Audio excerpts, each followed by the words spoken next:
What's going on today on Saturday? I mean, we all know what's going on. Craziness. Every day. Every day it's craziness. Let's see who's here. Pagan Ways. How's it going, Pagan Ways? Kay, what's going on? Woke Mike. What's going on? Charlie, I'm guessing you mean Charlie Hilbert. I mean, the other Charlie, Moist Critical, also pretty amazing. But Charlie Hilbert, the best. You know that people, I don't know if you guys know this or not, but people always ask Charlie Hilbert in his comments if he's Moist Critical from the future. I thought that was pretty funny because he is. They're both like really like based, funny people. I mean, it's a possibility. He could be a time traveler. Talia, what's happening, Talia? You just got off work? Congratulations. Mitchell, what's happening, Mitchell? Let's see. Keep doing those great videos. Saw the red line one. Thank you, Talia. Thank you. You know, the podcast is my favorite part of doing all this content creation stuff. So the podcast is, anytime you guys like the podcast, that like makes me so happy. Those are the conversations I really like to have with people, like experts in their field that like kind of like really school me on how to, do the thing. So really fun doing that. I'm halfway through the Red Scare. And we've got probably 2 weeks to get through the rest of it. So we'll get through the rest of that book in plenty of time. And then we're going to have a discussion with Clay Risen on McCarthyism and how it's affected today's political atmosphere. So that should be pretty on point for what's going on nowadays. I'm pretty excited to have that conversation. Ginger doesn't work on Saturday. Only if they make me. Only if they make me. Only if they make me. So in Matesh, what's going on, Unknown? Makes you think of 2025 Dana Dane mixed with I Can't My Finger in It, but I like it. What song was that? That's Rin, Unknown. So that is Rin, and the song is Money Game Part 2. Rin is a pretty fucking based individual, too. You guys should go check out Ren on Twitter if you still have an X account or whatever. He's the only person on X worth like looking at. Let's see. He called Trump a 5-year-old girl. No offense, Ginger. Oh, what's happening, Marcus? No offense, Ginger, but Zelensky in Ukraine really messed up bad. Trump. Oh, fuck Trump. Fuck Vance. Fuck Trump. Fuck Vance. Anybody that likes Trump and Vance are little bitches, just like Trump and Vance. Because the only reason people like Trump and Vance and they like that posturing bullshit is because they're just like them. Trump is not a hard ass. Vance is not a hard ass. Neither one of them would survive fucking 5 minutes in Zelensky's shoes. They would have fucking sold every one of us down the fucking river already. Please. Oh, dude. That baby mama crying for support. Shit, son. Dude, go jerk off those two dudes a little more. Don't get anything on your face, though. Hope you ain't allergic to cum, bro. Oh, dude. Zelensky would fucking pound Vance. Zelensky would fucking just like stomp that ass, dude. And talk about the dudes over there begging like a baby mama. Okay, buddy. Don't forget to lick the asshole, okay? Don't forget to get a tongue up in there. That's what they like. Oh, shit. Love you, buddy. Yeah, Ren was great. Yeah, last year. He got big last year. Over 1 million now. Yeah, when I host dinners, I like to make sure all my guests say thank you for the McDonald's. They look like a used car and finance manager selling undercoating. Exactly, Artie. What's happening, Artie? Don't forget those toes. What up, Cajun? What up, Perry? What up, He Hurts? Dude, like the cuck ass fandom following Donald Trump around just cracks me up. It's straight up like people that they wish they were in that same position because they know they can't do it neither. They know that like That's what they're like, man, if only I could be half as strong as that person. And the reality is that Trump and Vance aren't strong at all. They're just using, their authority to go around and act like they're strong men, but they're not. Neither one of those dudes are anybody. Come down to where I grew up. Vance and Trump would be somebody's mark, dude. 100%. They'd be somebody's mark. All right? Trump might actually be pretty good at conning some people. That he'd do okay with that. He gets some of the dumber people, just like he does in our society. But yeah, Zelensky played that exactly as Zelensky should have played that. He looked them dead off in their eyes and was like, "Y'all look like a couple bitches to me." And Europe said, "All right, we'll help out then." It's crazy. It's crazy. I'll tell you this right now, guys. There was a moment in fucking Germany when those people looked at each other, people that didn't agree with Hitler, people that didn't agree with the government, and they looked at each other and they were like, "Wait a minute. Are we the bad guys now?" That's what we're doing as Americans right now. That's what we're doing right now as Americans. We're looking around and we're like, "Holy shit. We're the bad guy now. Like y'all going to get some uniforms in the mail. You better get that shit pressed and show up at 6 a.m. ready to do whatever, these two dipshits get us into." That's what they're hoping for, because that's how it happens. You think you're speaking up, you're speaking out, you're doing the good work, and then some dipshit gets in control of the government and decides that he wants to be, best friends with dictators because he wishes he was them. I saw somebody say the other day, they said, Donald Trump is a bully. But the thing about it is he can't bully Putin, right? Like everybody else plays the game. Everybody else, plays the etiquette and the manners and the sorries and okays and say thank you. All that dumb bullshit. But Putin don't play those games. And so Trump, instead of being able to bully Putin, Trump wants to look like a strong man, so he tries to be friends with him instead, because that's what bullies do.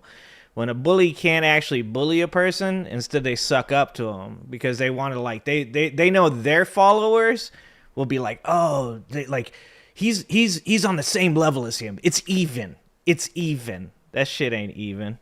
Okay, Trump's right down below where the poo-poo falls. Right on his dome. Just dripping, all liquidy and stuff. What's happening, Kelly? What's going on, Kelly? What's going on, Pinker?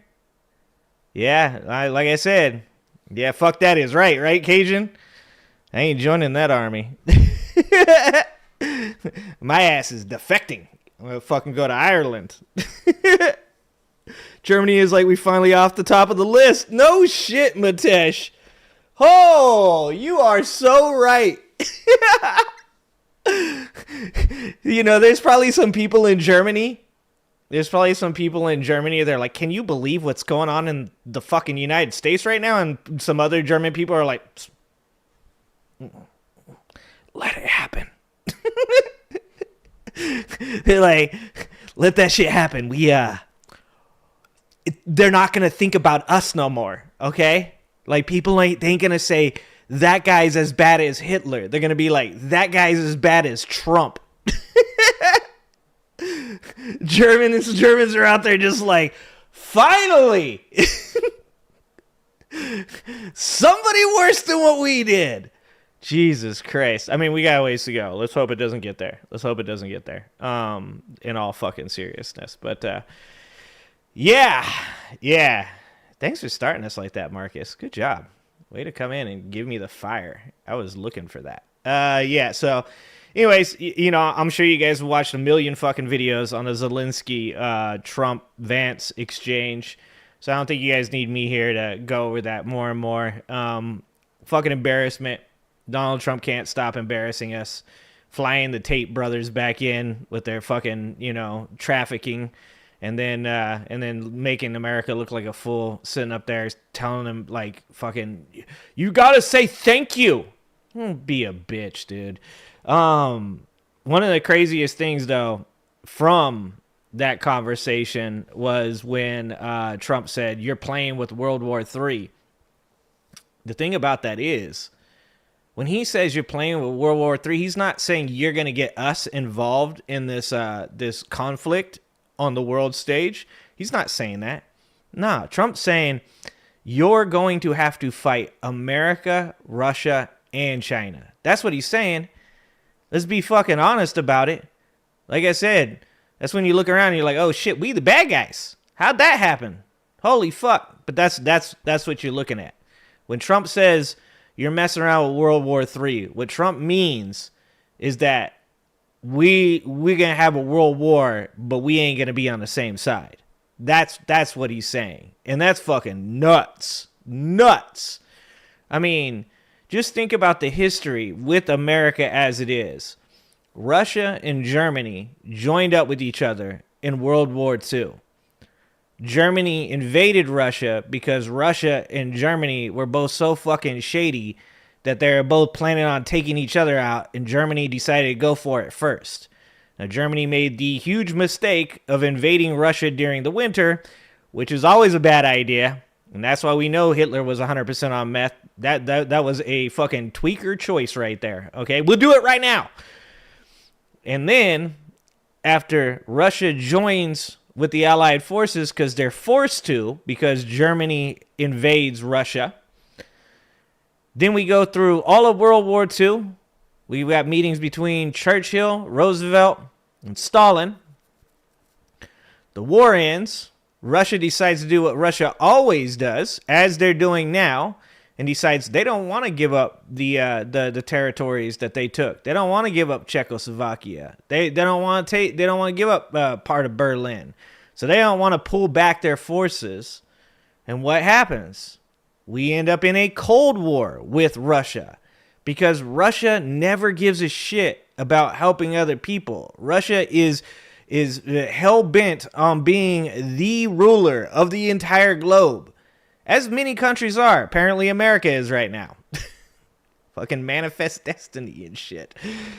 So just the very idea of entering back into a relationship with Russia and thinking that Russia won't in the end betray America like they always do is just like, it just shows the level of stupidity that MAGA and Trump embody. Just, no, this time it's going to be cool. This time they're going to be, they told us they're going to be good guys. Like, think about it this way. What Trump is probably banking on right now with Russia and Ukraine is he's probably banking on the fact that if Ukraine doesn't have the help of Russia, that Russia will then invade Ukraine.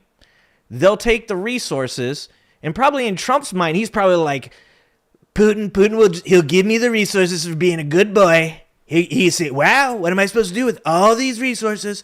I know. I'll give them to Trump. He probably thinks that shit, okay?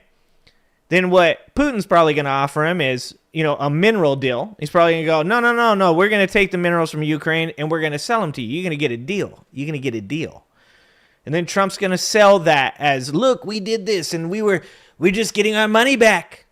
We're just getting our money back from all the billions of dollars they're selling the weapons. They're all corrupt. He's a dictator.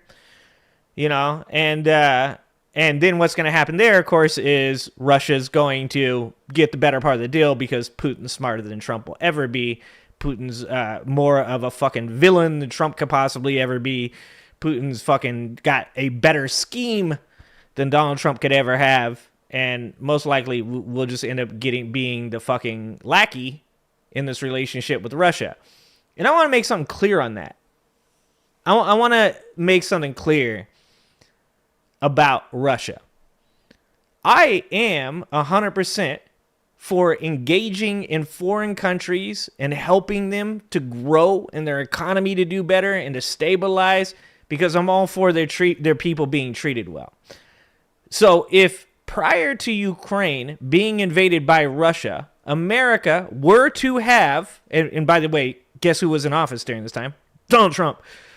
If America were to have chosen to invest in Russia's economy to help set them up for success. I wouldn't be against that. I just want people to understand that. I wouldn't be against America establishing ties with foreign countries, even when I don't completely agree with the shit they do, if we in some way can influence them to treat the people in their country better, because the better everybody does, the better we do. So I'm all for that. But we know exactly what Trump was thinking in 2017. He was thinking the same thing all American presidents have thought about Russia for the end of time, and that is, well, they're doing bad. Hopefully they'll just collapse, and then we'll go in, and we've defeated communism, you know? And now that, you know, he might have the chance to steal some of Ukraine shit, now Donald Trump is all for it. So, you know, before the Trump supporters come in and say shit like, oh, you don't think it's a good idea to become friends with Russia? You don't think it's a good idea to invest in Russia? No, I don't think it's a good idea to help somebody that has now invaded a sovereign country. No, I don't agree with that. But prior to them invading Ukraine, yeah, we could have talked about something. Why are gingers always angry? It's the red. Fucking, it's deep in my non-soul. It's down inside here. Dude, I heard somebody today, Talia, say, who was it? It was Titus. Titus is like somebody, it seems like there's somebody behind the scenes that's really pulling the strings as to where they want the government to be destroyed and stuff. And I was like, dude, Curtis Yarvin, Titus. Curtis fucking Yarvin. What's happening, Fancy? Patrick, I didn't say hi. What's up, Patrick? What's up, Rusty? Trump is Putin's fleshlight. Oh, dog. Did you hear Trump saying Zelensky should stop speaking badly about Putin later that day? Yeah, I saw something where it was like, can't you see how he talks badly about Putin? It's like, what? What? The fuck do you mean? The man has murdered tons of Ukrainians. Like, you expect him to be like, okay, hey guys, hey, you know, we got to be friends now. Like, I saw J.D. Vance or one of these other dipshits, maybe it was Lindsey Graham, that was like, does he just want more of his people to die? No, that's the fucking point. Like, you can spin this however the fuck you want, man.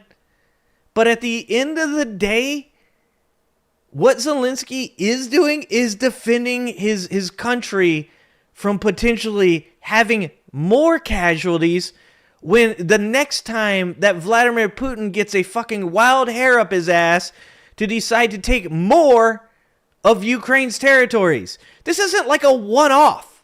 This isn't like, holy shit, you know, it was so weird that Vladimir Putin decided to invade Ukraine. That was fucking out of left field. Didn't see that coming.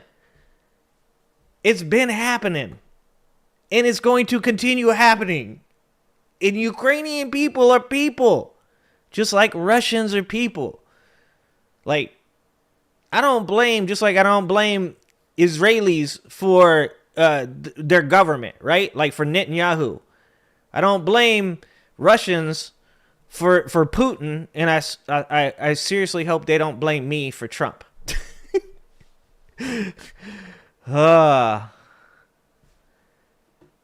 What's happening to you? What's going on? And you guys know I made that video. You guys know I made the video about you know, supporting people and shouting people out. And you guys know I love all my people that follow me and shout me out as well. So just a quick one right off the top. If you guys haven't seen the video, go check it out. I do talk about some people that I find to be great people. And I just want to also reiterate that you guys know that you guys can share links to channels to say, like, I think this person's dope or that person's dope, because really, you know, this isn't competition. This isn't competition. We're all in this together. So, like, you know, really, we should be supporting each other, and we should be raising our voices for each other. So, like, remember that. Feel free. You want to shout out 21st century suffragettes? Do so. You want to shout out MAGA immune mama? Do so. Like, for sure. Like, this is not, I'm not concerned about you guys sending people to other channels. If people leave my channel to go watch somebody else, I hope they're getting better information, man. That's all I want. I hope you go to somebody that's got some good information that's going to get you clued into what the fuck is going on nowadays. So I just want you guys to know that. What's happening, Jane? What's happening, Reductionist? President Zelensky is protecting freedom and democracy for the world. Trump and Elon should kiss his ass in gratitude for all Ukrainians' lives, limbs, homes, and freedom sacrifice. 100%. 100%. I mean, people, I get tired of trying to explain it. It's fucking exhausting. I was going to make a video, and I'm still going to make the video, what it's like to talk to MAGA supporters, because it's exhausting. He is just like, you have to like explain to these fucking low IQ people that Russia invading Ukraine and being allowed to take territories that border on other sovereign nations, like, that's bad for the world, because Russia believes. You think America? Okay, hold on. You think America believes in manifest destiny? Russia believes like that is the end goal. Russia believes that it is their like goal as a country, as a people, to take more territories across the world and continue to do this. I mean, at one point or another, Republicans hated Russia during the Red Scare because of the way that they thought of communism, because the Stalinism of that time became a more violent rhetoric, right? And so conservatives back then, oh my God, you have to, that Mao Zedong is making China, Russia, and North Korea, and Stalin's, trying to spread that to America. It's like, they're not communists in that manner anymore, but they have the same mentality. So it isn't the political system that they were, gassing up. It's what that government does. It doesn't matter whether they're trying to do it through communistic reasoning, or if they're doing it through an ex-KGB agent that fucking idolized Stalin. Like, the whole thing with Russia is take shit and continue to take shit until somebody puts a stop to it. And that was America until Trump went into office. And now apparently we're not going to stop the mugging. We're actually going to help the mugging. Like, it's fucking insane. Anyways. Yeah. So let's talk about some funny shit here. Let's talk about some funny stuff that I saw. Yeah, what an embarrassing way to treat an ally. Yeah, I can't tell you enough how angry that shit made me, dude. I can't tell you enough. And we're going to get to it. We're going to get to some more about it. I know that's the topic right now. That's what everybody wants to talk about. But I want to talk to you about some other stuff. I want to talk. All right, here we go. So let's click up on here. So we got like a couple things. Like I said, we'll talk a little bit about fucking Theo Von joining the cult. So weird. So weird to watch it happen in real time. The surreal way of watching people flip to MAGA and just like NPC say the same shit. Lex Friedman recently said the exact same thing as Theo Von. Exact same thing. Then we got Titus talking about the measles outbreak. Yeah, who saw that coming? We got the Juice Media. I love these people. They're so funny. The Honest Government ad. I think they're Australians, so they talk about Australians. We're going to watch that. We got How to Know You're in a Cult, 1953, which is basically today. We got The Good Liars at CPAC 2025. But I want to start with this, guys. This is where we're starting, all right? This is where we're starting. What's happening, Anna? Slava Ukraine. Exactly. Fuck 'em. This is the insanity. It's like when you decide you become a Trump supporter, you lose your fucking mind. Or maybe it was you became a Trump supporter because you lost your mind. We'll play Charlie later, Mike. Hold on. Charlie's Mike's new Titus. You didn't even tell me to play Titus. You were like, you jumped straight to Charlie. MTG... By the people, for the people says, hey, Ginger, MTG said something I agree with. She stated that federal workers don't deserve their pay. Couldn't agree more. When will her undeserved pay be taken away? Yeah, that's the problem, right? All of these people got gassed up being told that they were going to get rid of the corrupt people in their government, right? And what they did instead was they fired your grandma, your mom, your aunt, people that worked 30 years in the government that are just trying to like survive just like me or you. And they termed them as bureaucrats, as the deep state, and got enough people to hate them to be like, oh, were they veterans? Oh, were they disabled veterans? Oh, that's probably DEI anyways. Shit. Like when we all know the thing that all of us agreed on, the bipartisan thing that we all agreed on was that the real people in government that are getting paid too much money for doing absolutely fucking nothing are people like MTG. That's for real. Jane, did I say hi to you, Jane? Hi, Jane. Randy, I don't know if I said hi. Hi, Randy. Jeremy? What's up, Jeremy? What's going on? So I just want to read this. This is Randy Quaid, who's lost his damn mind. You guys all know Gene Hackman passed away the other day. And you would think, like, okay, so I heard that Gene Hackman died and that his wife died and their dog died. And I was like, okay, that seems weird. All right. Yeah, that's strange. Okay. And this is the problem I've told you guys before. When it comes to conspiracy theorists, it's like they get me at the beginning, right? So it's like, yeah, he died, his wife died, his dog died. And they said, no foul play. And I was like, oh, bet. Okay. That sounds like foul play. So I was onto this shit, and like as they're investigating it and stuff, I'm like, okay, so what could it be? I'm no forensic investigator. I don't know what the fuck is going on. I wasn't there. I don't know these people. And they're like, the door was open. Like, okay, that's even weirder. All right, okay. So I ended up on this Randy Quaid tweet where he says, Gene Hackman and his wife are murder victims. Some scumbags did it and staged it. Stop talking about the films he is in. This is how they get away with murdering famous people. Had me, right? Like, I was like, actually, you know what? Randy Quaid, kind of crazy. That's pretty good. That's actually spot on. But then he continued. And as soon as these words came out, I knew this is where shit was going to get weird, okay? Immediately as I saw fake news starts generating film clips. As soon as he said fake news, I was like, oh, shit, he lost me. God damn it. How is it possible? I know at least 6 people who have died, like Carradine, Hackman, and Ledger. Okay, somebody help me out with this. Did not David Carradine, like the vitamin, David Carradine, the monk guy, what was it? The Kung Fu, The Legend Continues.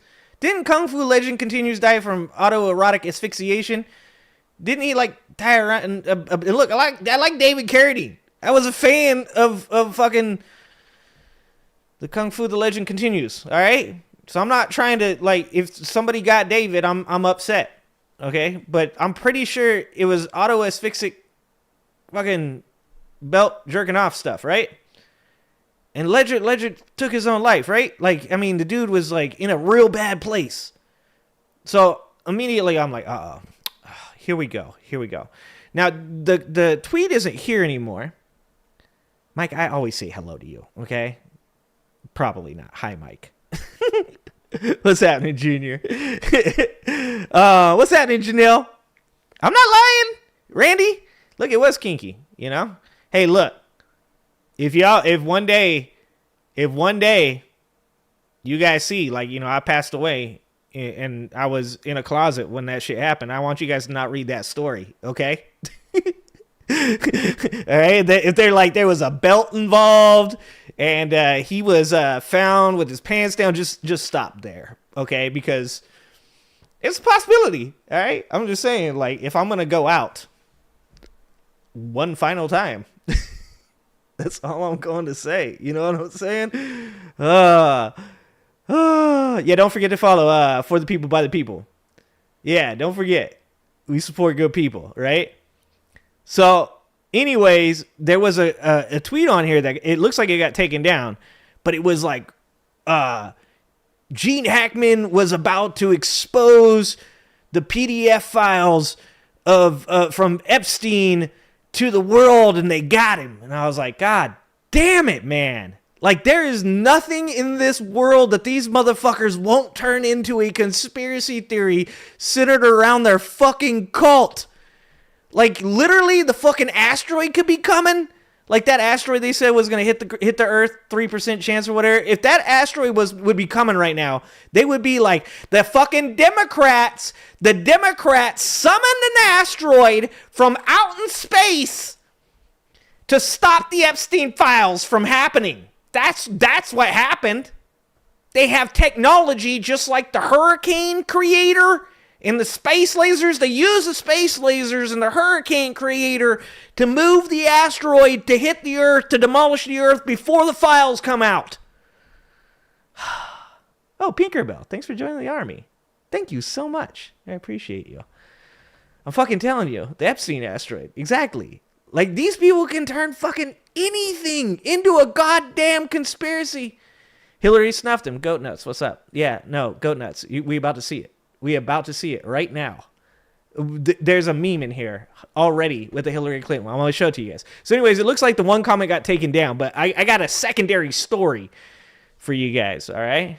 I got a secondary story. Tia, it's 6 months, Tia. Thank you, Tia. Tia's been around for 6 months. That's a long time to be dealing with my shit. All right, so you take a look at this. Some of these like fucking these tweets in response, and some of them were actually like just people trying to like tell them like, yo, like this is actually like they've done their forensic investigating and figured it out, right? So this guy's like, I'm hoping it's more like he died from being 95 and his wife offs herself after finding him. Then the dog just ate something he saw her eat. Pills. Old people die, dramatic people commit suicide, and dogs eat stuff they shouldn't. I was like, oh, okay, all right. We got a couple people that, I mean, that's actually, like, if you were to ask me, if I had to put money on something, I'm putting money on Candy Caper Spider Squish's theory. Like, that's a pretty, here, we're going to hit it with the like button, okay? He's getting a like button for that, all right? But you get a little bit lower in here and you get to, my thoughts are, why would they kill one dog and leave the other 2 dogs outside? Can't be a murder-suicide. Really? Really? Then you got P.O. Randy, detective on the case. Is the same woman who messed up the Alec Baldwin case. Here you go. Here's the Hillary Clinton one. You guys knew they'd bring Hillary into it. Hillary obviously took out Gene Hackman. Dude, poor Hillary Clinton. Like, I had some reasons that I could legitimize and alliterate and probably be like these were the reasons I disliked Hillary Clinton, okay? And they're not real good anymore. I'll be honest with you guys. They're not great anymore. They're much better. I've changed a lot of my opinions in that area. But one of them wasn't that Hillary Clinton goes around murdering people. Like, she might have. But god damn it, man. Like, they accuse her of every person that's ever committed, making the choice to leave this mortal coil. YouTube's like, wait, YouTube, I got a warning already. YouTube's like, I'll hit the button. Fucking ban you. Okay. How do a man and his wife and his dog die of non-suspicious circumstances isn't carbon monoxide, but nobody is talking about it. Absolutely insane. Patriot Dad, we're all talking about it. You're literally on a fucking tweet with like 800,000 other motherfuckers talking about it. He had these people also talking about Alec Baldwin. It's all Alec Baldwin's fault, apparently. Apparently Alec Baldwin's fault. I like this person. What's the motive? Like, what is the motive to take Gene Hackman, his wife, and their dog out? Like, I mean, if you were to say, like, somebody robbed them and stole their shit, I'd be like, yeah, that checks out. But what is the motive for killing someone that close to death anyways? I don't get the murder angle. Like, even the people, like, fighting back against him are pretty funny. It's pretty funny. Here we go. Here's Bonnie Davis. Elon just said on Joe Rogan that he can't push too hard on the corruption or he will be offed.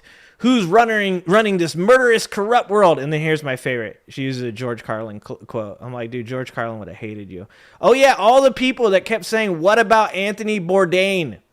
Anthony Bourdain would have hated these people. Anthony Bourdain traveled outside the country. Anthony Bourdain worked in kitchens with endless amounts of immigrants. Anthony Bourdain would fucking hate MAGA. These people are like they're the most low IQ, dumbest human beings on earth. They think George Carlin would agree with him. They think Anthony Bourdain would agree with him. No, you know who agrees with you? Fucking Kevin Sorbo and Randy Quaid. That's it. Fucking Rob Schneider. And this guy claims that Robin Williams died of erotic asphyxiation. I don't think that's true. I don't think that's how it happened. Another person talking about Anthony Bourdain. Yeah. Anyways, in a fucking twist, okay? In a twist. So, like I said, these people were trying to associate all of this stuff with Hillary has 26 confirmed kills. Confirmed? These people are what made Anthony drink? Exactly, my Tish. Exactly. Yeah, they ruled out carbon monoxide. What it looks like happened, and first of all, I'm just going to say this. I have zero fucking clue. I'm not a forensic investigator. Like, I'm just a dude on the internet. If you were to ask me, like, gun to my head, what would I think it was? I'm going with fucking Squishy Spider Dude back there. Like, they claim that Gene Hackman's pacemaker failed on the 17th of February. It seems as though, like, the most likely explanation would be that dude passed away from a heart attack. His wife took the pills to take her own life. When she passed away, the pills were on the ground and the dog ate them. That's why the other dogs were alive, but that one was dead. That, like, if you asked me, complete conjecture, that's what I would probably go with. Yeah, of course, 21st. Yeah, I'm going to shout you guys out every... Oh, yeah, don't forget about Scott Baio, Jeremy. Scott Baio. Yeah, of course, I'm going to shout you guys out all the time. It ain't going to stop anytime soon. I'm going to keep shouting you guys out. We're going to keep shouting everybody out until all of us got like 1 million subscribers. That's the plan. That's the goal. That's what we're here for. We ain't going to stop shouting out all the cool fucking channels until the actual good people have a voice and all this other bullshit gets left in the fucking rear view mirror. So this is Gene Hackman's death linked to Epstein files. Alex Jones bust rumor. We're going to watch a video here in a second. Look, every once in a while now, Laura Loomer jumps out and like fucking carves up some Trump supporters on some Trump stuff. And I'm like, why am I agreeing with Laura Loomer? This is such a weird reality. And then this one is Alex Jones calls out all these people for trying to attach the Epstein files to Gene Hackman. And I'm like, oh my God, like, am I agreeing with Alex Jones? Like, it's like MAGA has gotten so insane that like the people that were like the original crazy people in MAGA are like, oh no, like this is too much. Like you guys we shouldn't, that's a lot. Why are we doing this much? Like, or maybe like Loomer and Jones just got a hold of some medication for like a day. Like fucking, they're like, oh shit, this stuff is crazy. All right. As several social media users baselessly linked Oscar-winning actor Gene Hackman's death to the release of the infamous Jeffrey Epstein files, far-right commentator Alex Jones busted the theory the 95-year-old Superman star and his pianist wife, Betsy, can't say her last name, I'm from the trailer park, were found dead at their New Mexico home along with their dog, the Santa Fe County Sheriff's Office confirmed early on Thursday. As several social media users baselessly linked Oscar-winning actor Gene Hackman's death to the release of the infamous Jeffrey Epstein files, far-right commentator Alex Jones busted the theory. The 95-year-old Superman star said his pianist... Okay, you're just gonna... Why are we repeating this twice? Why'd they do that to me? This is probably AI. While officials did not confirm their cause of death, a detective reportedly called their passing as suspicious. According to TMZ, the detective wrote in an affidavit what he believed the deaths needed to be thoroughly investigated. The media outlet added that the couple's front door was open and unsecured, and a pill bottle was found near Arakawa's body. I'm going to try that. We're gonna try it on, see how it feels. Social media. Okay, dude, how many times are you going to repeat that? Okay. Social media users linked Hackman and his wife's death to the release of the Jeffrey Epstein files. This comes after Attorney General Pam Bondi confirmed that some documents about the sex trafficker's alleged client list and other logs will be out on Thursday. Yeah, this was before they released absolutely fucking nothing. All stuff that had already been out. Weird timing for Gene Hackman to pass with both his wife and the dog on the night before the Epstein documents are to be released. That's what one person wrote on there. Another person wrote, Jeffrey Epstein's Zorro Ranch and Gene Hackman's estate were both located in Santa Fe County. Who really believes the timing and blackout of the Hackman family and the dog isn't related? Oh, wait. Like, we're now at the point that if you live in the same city as a PDF file, like I said, this is the ped scare, right? It's like you're somehow attached to that motherfucker. Like, you're going to have to go on Megan's list. That's what it's called, right? Megan's list? Amber's list? Megan's list. I think it's Megan's list. And find out where all these motherfuckers live just so you can live in a city that doesn't have any of these offenders, so that way you aren't in some way, you know, like you fucking die in a car accident and they're like, well, probably something to do with the Epstein files. I heard that dude lived with that guy down the street that had, you know, assaulted like a 10-year-old. Yeah, that's probably why he got in a car accident. What the fuck is wrong with people? So here we go. This is the Alex Jones video on this. This is the Alex Jones video. Like, now, all right, ready yourselves. Okay? Ready yourselves, because you're going to find yourself possibly agreeing with fucking Alex Jones right here. I hope you guys are ready for this, okay? This is going to be reality breaking. Okay, so last night, Trump's new AG, Pam Bondi, went on Fox News and said, we're releasing a bunch of the Epstein information tomorrow. And then I get up this morning and find out that Gene Hackman, his wife, and their dog have all been found dead in their house outside Santa Fe, New Mexico. Now, Gene Hackman was 95, been with his wife for decades. They were very, very reclusive. And okay, wait a minute. Is Alex Jones, is he taping this while he's driving? That does not seem like a good idea. Does not seem like a good idea. I immediately this morning saw people saying, oh, the Epstein list is coming out. That's why they're all dead. Folks, that is something I see quite a bit in society is people connecting dots that aren't there. You guys like how he pauses? Like it's like self-realization. As he's like saying this, he's like, wait a minute, that applies to me. Like Alex Jones, legit right here. The Epstein list is coming out. That's why they're all dead. Folks, that... he's like, oh shit, that's me. Is something I see quite a bit in society is people connecting dots that aren't there. Yeah? Yeah, do you see that a lot, Alex? Like in your personal life?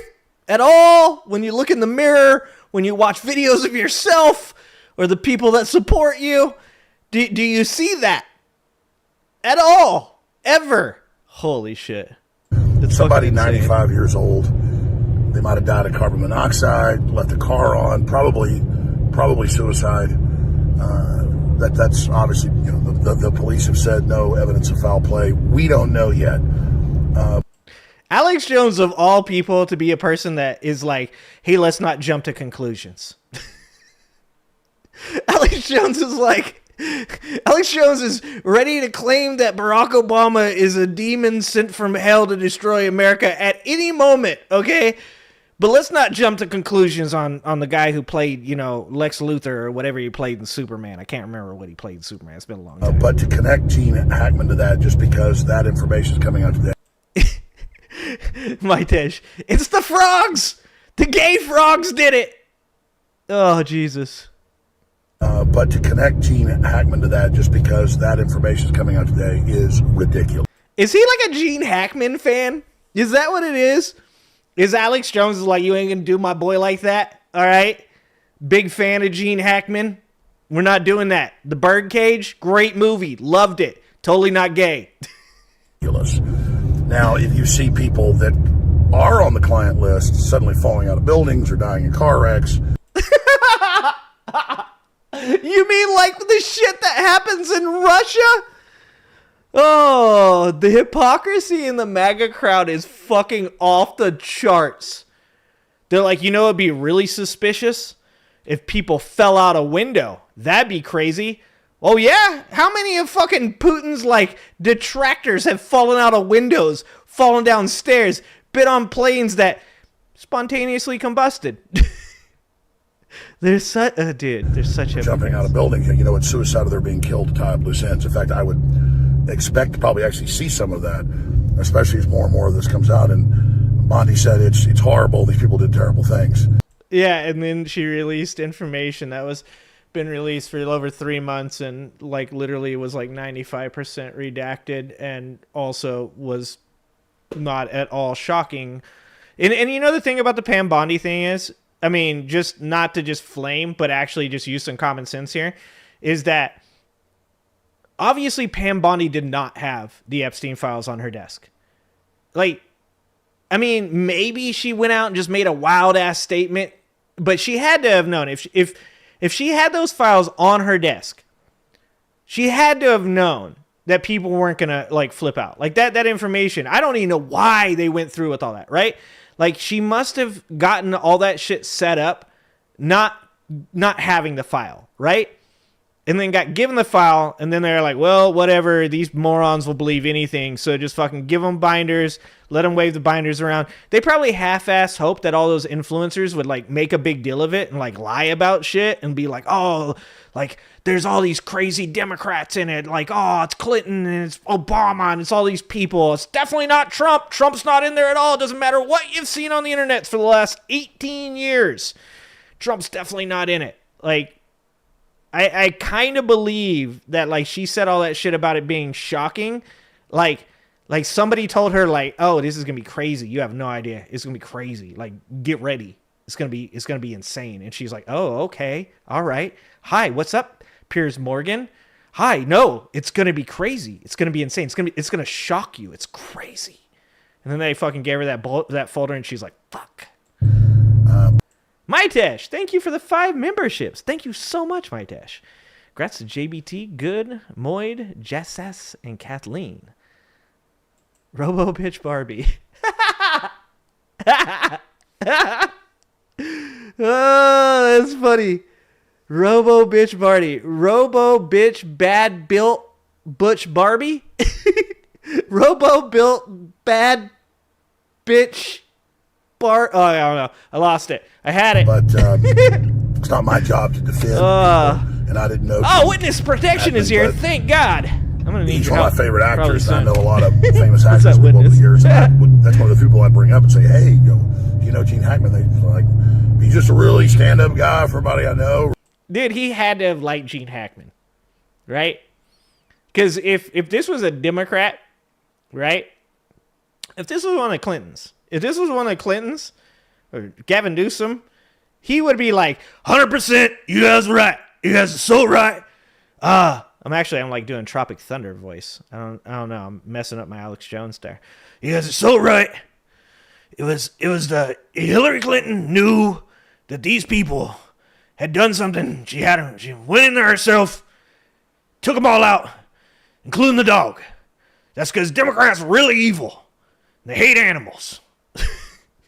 A really polite, real gentleman, but he just plays golf and stays with his wife. And yeah, he is driving. Dog. I mean, that's what I thought, Talia. And then if somebody, even when he was he's not older, in the passenger seat. His wife would be rude or something, he'd knock him upside the head. I mean, he was a Marine. That's why he came off as manly and stuff, because he was. So I don't really follow most actors, but I have followed a lot of Gene. I knew it. I always liked him since I was a kid, and I fucking knew it. Called it. Personal connection. Yep, Perry fucking called it. I did pre-watch the first half of the video. I did not pre-watch the second half of the video, so that still counts, okay? Because we're 2 minutes into a 2 minute and 17 second video. I didn't see this part, okay? So still counts. It's just, he's a stand-up American. And dog had a MAGA hat really on. Retarded for people just to say because he's been found dead today. And like Tesh, they just like go in there and throw red MAGA hats on everything. And they're like, wait a minute, what about the dog? And they're like, I don't know, throw a hat on him too. Democrats are out of control. They're kicking in people's doors. They killed him. They killed an actor, a beautiful, wonderful, amazing. He was Superman. He was Hannibal Lecter. He was Hannibal Lecter. He was Superman. Okay, they killed him. They took out his wife. She was a pianist. Except for his Trump, he'd probably say pianist. She was a penis. He played Hannibal Lecter. She was a penis. The evil Democrats, they killed the dog. The dog had a MAGA hat on. They couldn't stop him. Gene Hackman was a fantastic actor. I did enjoy me some Gene Hackman. They've obviously been dead for a few days. It was a well check. To say that is just wrong. Okay? All right, so that's the facts, ladies and gentlemen. Oh, is that the facts? Like I said, for the first time ever, I'm like, Alex Jones is actually right here. Alex Jones is correct. Broken clock is right twice a day, guys. All right, so fucking, you got to go with that one. Sorry. Yeah. Not everything has to be a conspiracy. That's the problem with today's day and age, man. Like I said, when I heard that shit, I was like, wow, that's weird. That's pretty weird that happened like that. That is, that needs to be investigated. That's crazy. You know, and if it turns out that something nefarious did happen, then I would probably be like, oh, okay. Like, yeah, like that makes sense. It sounded crazy when it happened. But if it was like they got taken out by government assassins because the Epstein files are coming out, and either he was on the Epstein files or he knew something about it. It's like, dude, that's like where people just go, fucking, they're off the charts. People want life to be so fantastical. They have these boring fucking lives where they're just scrolling TikTok all day long and there's just nothing that goes on anymore. No adversity. We live in like this time where the only adversity is created every single day by Donald Trump doing chaotic shit that is making us go like, oh, fuck, what, why? Wait, don't do that. Could you stop, please? I just want to watch fucking Game of Thrones, dog. I'm not like your followers, okay? My life is pretty fucking interesting as it is. I don't need you to drum up some shit for me. But that's where people are at, you know? It's like everybody wants life to be more than what it is because, you know, a lot of us, specifically those of us like that are middle class, like our life revolves around, if you have kids, it's, you know, getting your kids to school, going to work, coming home, cooking, cleaning your house. Like, yeah, it's not really that exciting, but when you invest in your children or you invest in, you know, the job or invest in your family, like that's where you find purpose. That's where like things can be really good for you. But most of these people seem to think that they need to turn every single thing that happens in the world into some kind of crazy fucking conspiracy so that way they can, you know, turn it into some fucking really awesome story. And it's like, no, like most likely what happened was that man died from his pacemaker going out. His wife took her own life and the dog ate the pills there on the floor. I don't know about you guys, but my wife's dog will literally eat anything that hits the floor. Like his ass, he doesn't, his little tiny fucking Chiweenie brain. That's right. It's a Chiweenie. That's a Chihuahua and a weenie dog. Don't even think about that. Okay. It's not worth it. Little Chiweenie brain. When something hits the floor, he's just like fucking, he's like hungry hippos. He just grabs that shit up off the floor. And I'm like, hey, bro, I don't even know what that was. Fucking, I'm like, oh, whatever. Fuck around and find out. Let's see. Megas read me the base accuses without thought. Yeah, it's all they do. There was some kind of animal abuse scam in their state when they didn't find him from a man on death row. Is that what we're attaching it to? Oh, wait, you guys are probably talking about something else. I was like, what conspiracy are we creating? All right. How many hours is that? Oh, okay. Okay, you guys are talking to each other. What up, Danny? I feel like I'm not involved in the conversation. Let's watch, actually, you know, we just watched that, so let's watch another short one. Let's watch another short one, and then we'll get to the Luke Beasley and stuff. This is How to Know You're in a Cult in 1953. Here, let me link this dude's channel because, like I said, I don't like to be taking people's stuff. This is an AI video too, just so you guys know. It's not real, just in case you guys fall for that. Okay, this is not real. All right, this is this guy's channel. His name is Mr. Newberg's AI Funny. Mr. Newberger's AI Funnies. Here, make sure we hit subscribe on our second channel, and we'll give the video a like. And check this shit out. America is a land of freedom, independence, all right, Titus and individual thinking. But sometimes an idea comes along that's just a little different. And before you know it, whoops, you're in a cult. Honey, where are my eggs? Dear leader says Joe Biden took them. The signs are crystal clear. Dude, I'm laughing, but you can go to somebody's house, bro, and they're gonna have that picture on the wall. Some fucking straight up Mao shit, okay? Yeah, the supreme leader, Mandarin Messiah himself, all up on the wall. You guys be eating dinner with friends of yours, and they're gonna be like, "So did you vote for Trump?" I saw your portrait over there on the wall of Trump. That's weird. Why you got another dude in your house like that? Learn how to spot them in how to know you are in a cult. First sign, good leader. For a cult to work, it needs a good leader, and a good leader is never wrong.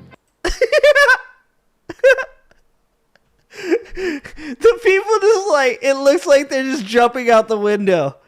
Oh, and remember, guys, a good leader, never wrong. If something bad happens like high gas prices, a recession, or even a plane crashing.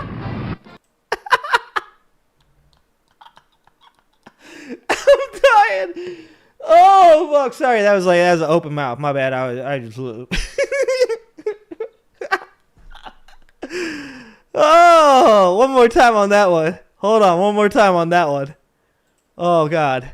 I swear to God, it looked like they are all fired. And they all jumped out windows. For a cult to work, it needs a good leader, and a good leader is never just wrong. Out the window. If something bad happens like high gas prices, a Boom! recession, or even a plane crashing. President Trump says it was Joe Biden. He needs to be able to shift the blame. Oh. AI, both a blessing and a curse, to be honest with you. Just to be 100%. It's a double-edged sword. Second sign, don't question. In a cult, questioning the leader can be dangerous. The moment you think for yourself, poof, you disappear quicker than an aging wife. Damn, he said you disappear quicker than an aging wife. Damn. Can be dangerous. The moment you think for yourself. Yeah, America wasn't against Germany in World War II at the beginning either. Yep, than an aging you are wife. correct. I'm reading that book right now. Third sign, loyalty wins. A good cult leader must reward loyalty. And if you're a billionaire? Oh my God, did you hear these dipshits? I bet there's not even any gold in Fort Knox. It's like, yeah, we've talked about that for fucking forever. You know what would happen if your dipshit ass decided to take an Instagram fucking selfie in Fort Knox with no gold? You would cause panic, like global fucking panic, for absolutely no reason at all. At that, just by the way, because we operate off of fiat, which fiat, when you arrange the letters in the right direction, it operates off faith, okay? Yeah, I know it's missing an H, but I'm from the trailer park, so I can't spell. It's all good. Fiat is faith. Faith, fiat, fiat, faith. We do not, most of us understand that American money is not based off of gold anymore, but instead is now based off of the faith of the American economy. The fact that other countries look at us and go, oh, yeah, you don't have a fucking whole vault of gold in there, but your relationships with us, your trade with us is very important. Until now. You see, if you go around shitting on all the people that you've built good faith capital with in the world because you're like, hey, we don't have any gold in there. And then you shit on those people and then you go fucking take a selfie in the vault with the no gold and you're like, check it out, bros. Fucking told you. No gold, nothing here. We have nothing at all to back up any of the promises we've ever made to anyone. Yeah, we're going to be in a little bit of fucking trouble, okay? We're going to be in a wee bit. God, I hate this fucking administration. Support loyalty. And if you're a billionaire, well, you can do whatever you want. He wants to Even give to the gold to Egypt? Talia, I want to believe that's sign. not true. See things his way. Even if you saw things with your own eyes and ears and every Oh shred my of evidence God, points in one Ukraine direction, started it. if he says otherwise, see things his way. Oh So my God. how do you know you're in a cult? Simple. If your leader is never wrong, You're in a punishes his enemies, cult. lets Nice. his richest friends run amok, while Nice. convincing you that everything bad is someone else's That was the fault, Heaven's Gate guy, right? well, congratulations. You are in a cult. Oh my God, this is fucking Really hate that amazing. sad loser, Mr. Newberger. Who, me? Oh, that's amazing. Yeah, check him out. Check out Jeremy Newberger. Oh, dude, that was an amazing video. Here we go. Just so you guys know, I am trying to create a second channel Where are my eggs? where I will clip the videos from these live streams. So that way, those of you guys that watch like the actual live stream itself don't get tricked into clicking the videos when they come out. Well, I'm gonna put them on an Angry Ginger Clips channel. So if you guys do like them, though, you guys can check it out and watch videos that did not have to go through the whole live stream and stuff. That was fucking amazing. Dude, here, let's make sure. Did I, yeah, I did. Okay, I pasted it in there. Okay, one more time. Go watch that shit. It's amazing. Like, oh my God. What's up, Niels? Trump would never use real gold. Oh, Talia, that was your opinion? It's probably true. Yeah, you think Jin. What's up, Jin? He's just trying to get the gold so that way he can melt that shit down and just like make more. Okay, hold on. Wait a minute. I just thought of this. What if the reason he wants to go find the gold in Fort Knox is to make that gold statue that was in that Gaza video? What if that's what's up? What if he's trying to find out? He's like, dude, there's not enough gold. What am I going to do? What am I going to do? And like somebody's there and they're like, dude, you just should do what you always do and like make that shit out of aluminum and then paint it gold. That's like what, like literally do what you do to your face. Like take your face and how you put the orange shit all over it. Just take some gold paint. Because just like you, there's nothing inside that matters. I heard somebody say that the way that people talk about not liking Trump on the internet today is by saying the words 2 inches over and over again. 2 inches. I don't know what that means. I'm unaware what 2 inches means, but I've heard that that's what some people say when they're talking about how much they dislike him. All right, let's watch Christopher Titus. And this is the Armageddon Update. Well, since we have our new HHS secretary, we've had our first measles death in a decade. Bobby, you want to speak on that? Dude, Titus starts so fast. One more time, Titus. I'm Christopher Titus. And this is the Armageddon Update. Well, since we have our new HHS secretary, we've had our first measles death in a decade. Bobby, you want to speak on that? I think it was 12 years, and even that one was attributed to measles, but they could have died from something else. And the last verified case of measles that somebody died from was like 25 years ago.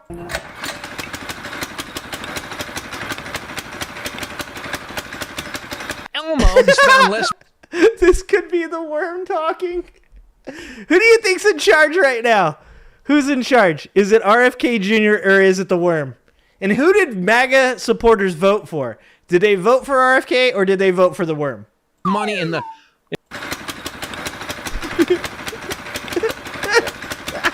Elmo has found less money in fraud and excess in the government than you would find basically in the seat crack of a 1984 Honda. And Puffy's lawyer quit. That's right.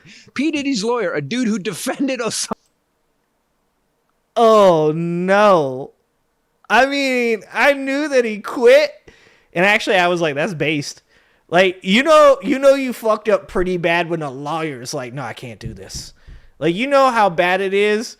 Like, the amount of money and fame. Like, look at O.J. Simpson's lawyers, right? Like every one of them, like, from that point on, they were set for life. They got, like, a dude that 100% should have been convicted of that crime. They got him off. Like, none of them were like, we gonna quit. They're all like, man, we gonna make so much money. We gonna get so famous off this. You can get so famous that your daughter's gonna make a sex tape and it's gonna set up your entire family for the rest of their lives and their kids' lives and their kids' lives. That's how good that success was. Okay, like to have a dude go like, you know what? Actually, like morally speaking, I can't do this.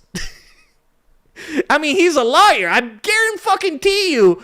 Well, I was about to say that this isn't the worst thing that he's ever done, and I think that Titus is about to reveal that he supported fucking Osama bin Laden. Hold on. Let's see. 1984 Honda. Jumping ahead. And Puffy's lawyer quit. That's right. P. Diddy's lawyer, a dude who defended Osama bin Laden until the end, quit the Diddy Dirty Money case, because of, well, what he knows. And the lawyer actually said, I can't disclose what I know. Okay, so hold on. So they just brought the Tate brothers back in. What do you think Trump supporters will do? They brought the Tate brothers back in.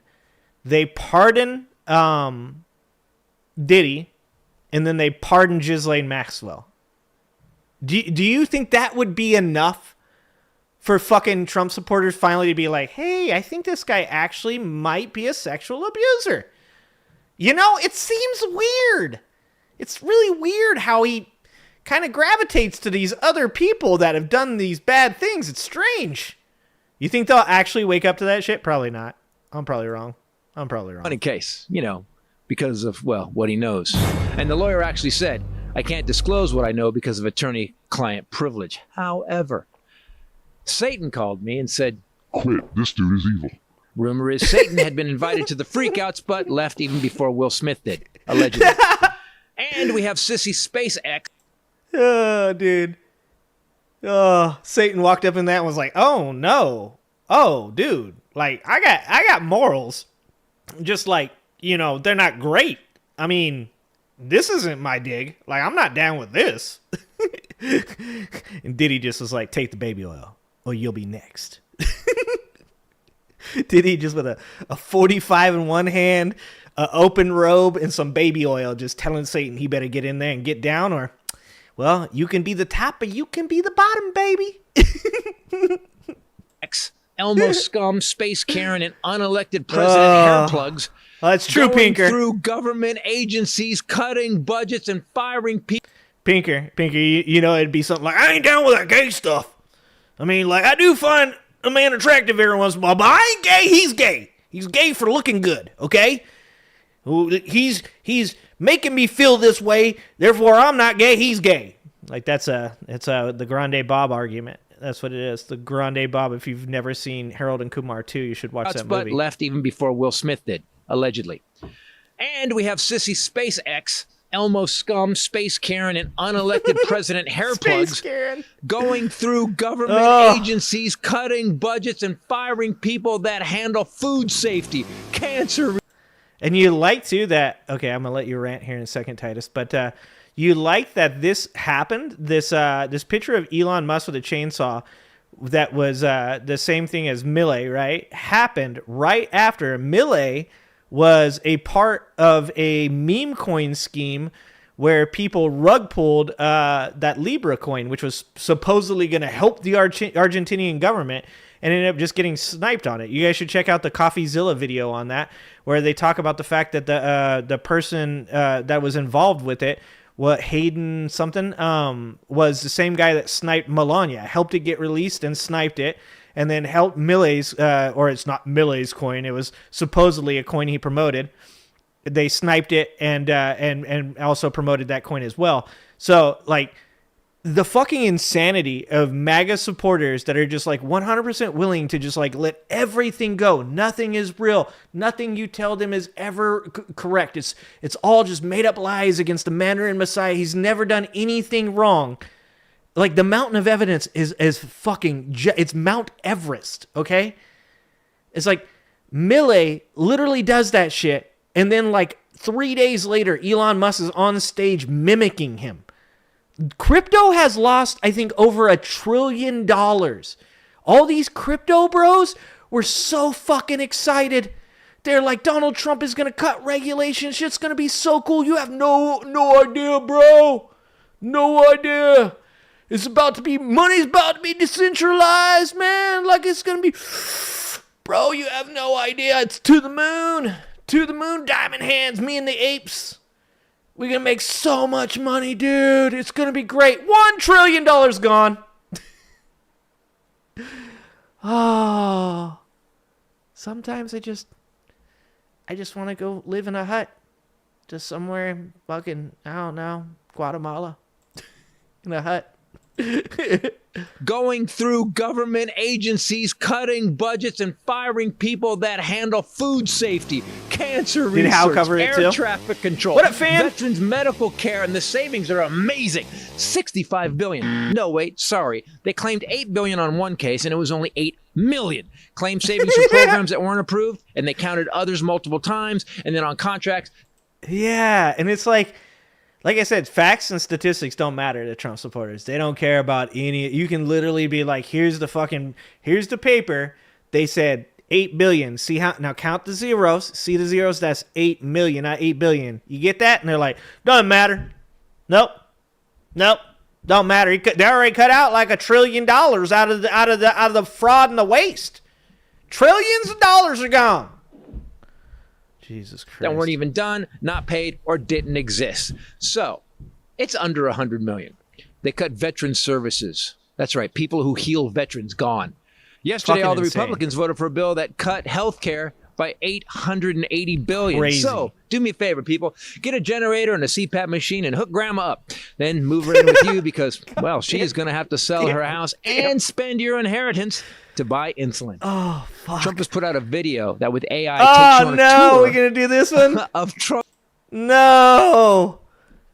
Dude, I was telling you guys, I was talking about Rin earlier. Rin does the opening. Well, he didn't do it for me. Rin has a song called Money Game Part 2 that I use in my opening. By the way, contacted his manager, said I could use it. Okay.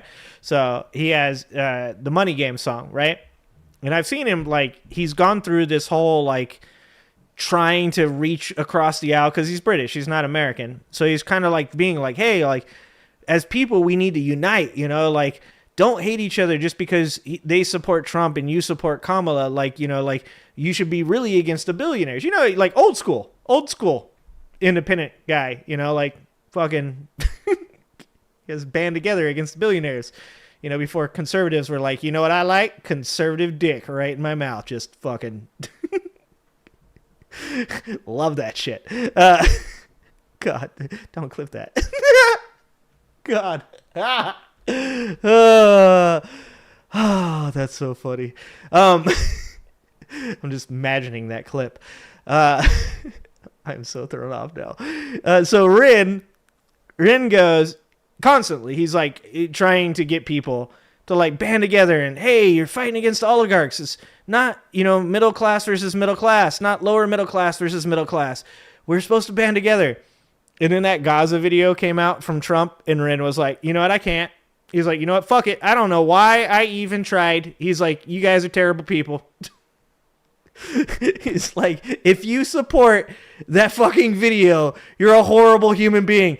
The best part about it is that a lot of the people that follow Rin because Rin talks a lot about mental health issues, right?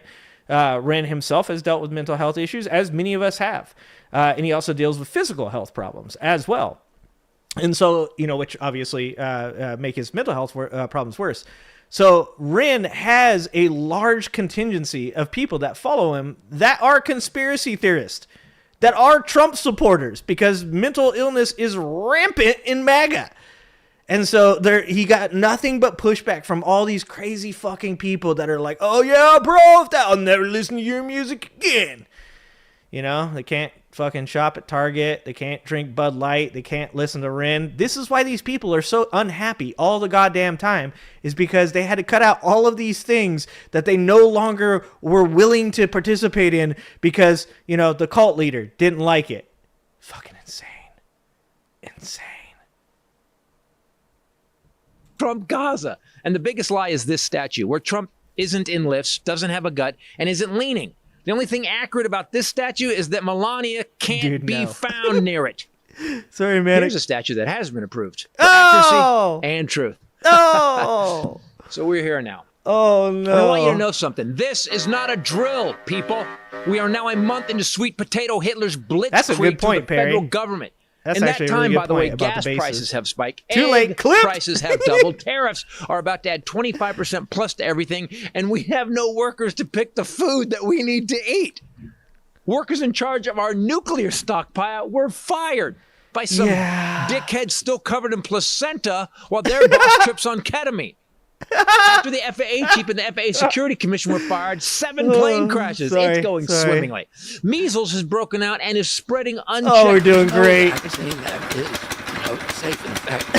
flu is raging and has now jumped species. Millions of cattle infected. Supposedly hit the body with a very powerful light. COVID's still here and changing. It's going to disappear. One day, it's like a miracle. It will disappear. Oh, still waiting for that iteration. Still waiting for the hey, it disappeared portion. You know how infectious diseases, you know how viruses, you know how they disappear? Vaccinations. Yeah. You know how measles disappeared like fucking 2000 out of the United States of America?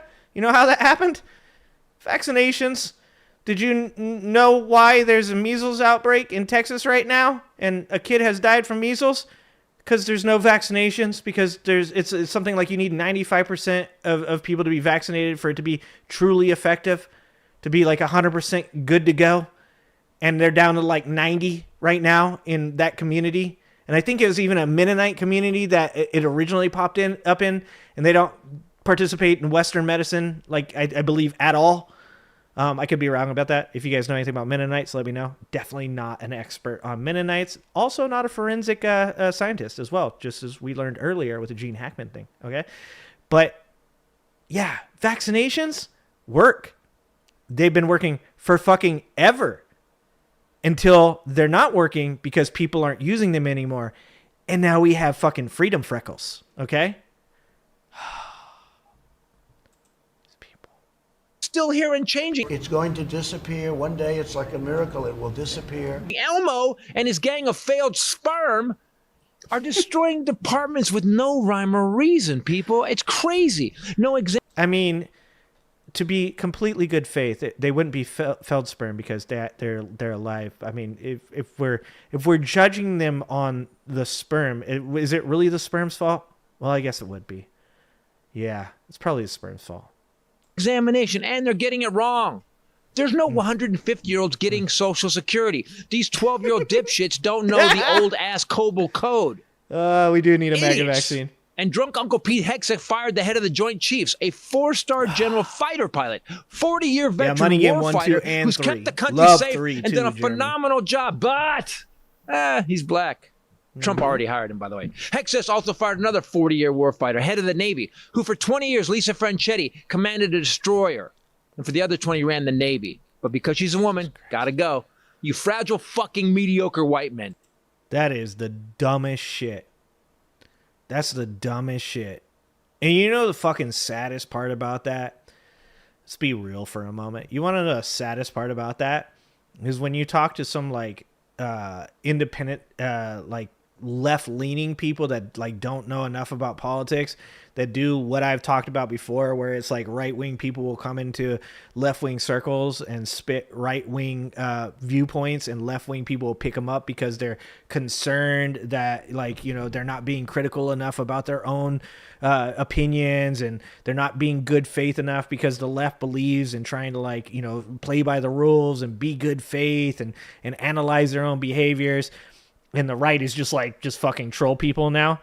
Is that, like, you'll say to somebody, you'll go, you know, like, you heard that they fired that woman that was in charge of the Navy, and they'll go, well, yeah, you know, dude, hey, like, look, I'm all for like equal everything, but like it's gone too far. It's gone too far. Like she, just because she is a woman, she was in charge of the Navy. Like, come on, man. And it's like, fucking 20 years in charge of a carrier, 20 years in her position.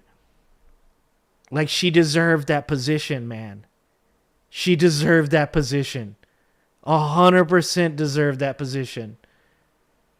It's like, that's like the saddest thing about what's happened to the culture, is that it's not just crazy ass people saying it, but it's also people that like, they're trying to be like, well, to be fair. It's like, oh my fucking God, man. And Trump, the dumbest, most uncultured boob, has taken over the Kennedy Center. He shut down the JFK library. I get that. He's not a reader. Fan says, I totally despise the anti-vax idiots, but seriously, man, RFK was appointed only a month ago. That's not enough time for a lack of vaccines to be responsible for measles break. No, that's actually a reason that there's a measles outbreak, though, fan. It's not because of RFK. I didn't say it's RFK's fault. I said, well, it is RFK's fault, actually. No, I'm wrong. It is RFK's fault. Because RFK is one of the people that pushes it, and he's the loudest voice in that community, the anti-vaccine community. No, 100%, it's the fault of anti-vaccine. Like, you can say RFK's only been in charge of the, HHS, Health and Human Services, right? But that has nothing to do with the fact that outbreak is because that community is below the vaccination point. It's 100% why. Like, I get what you're saying.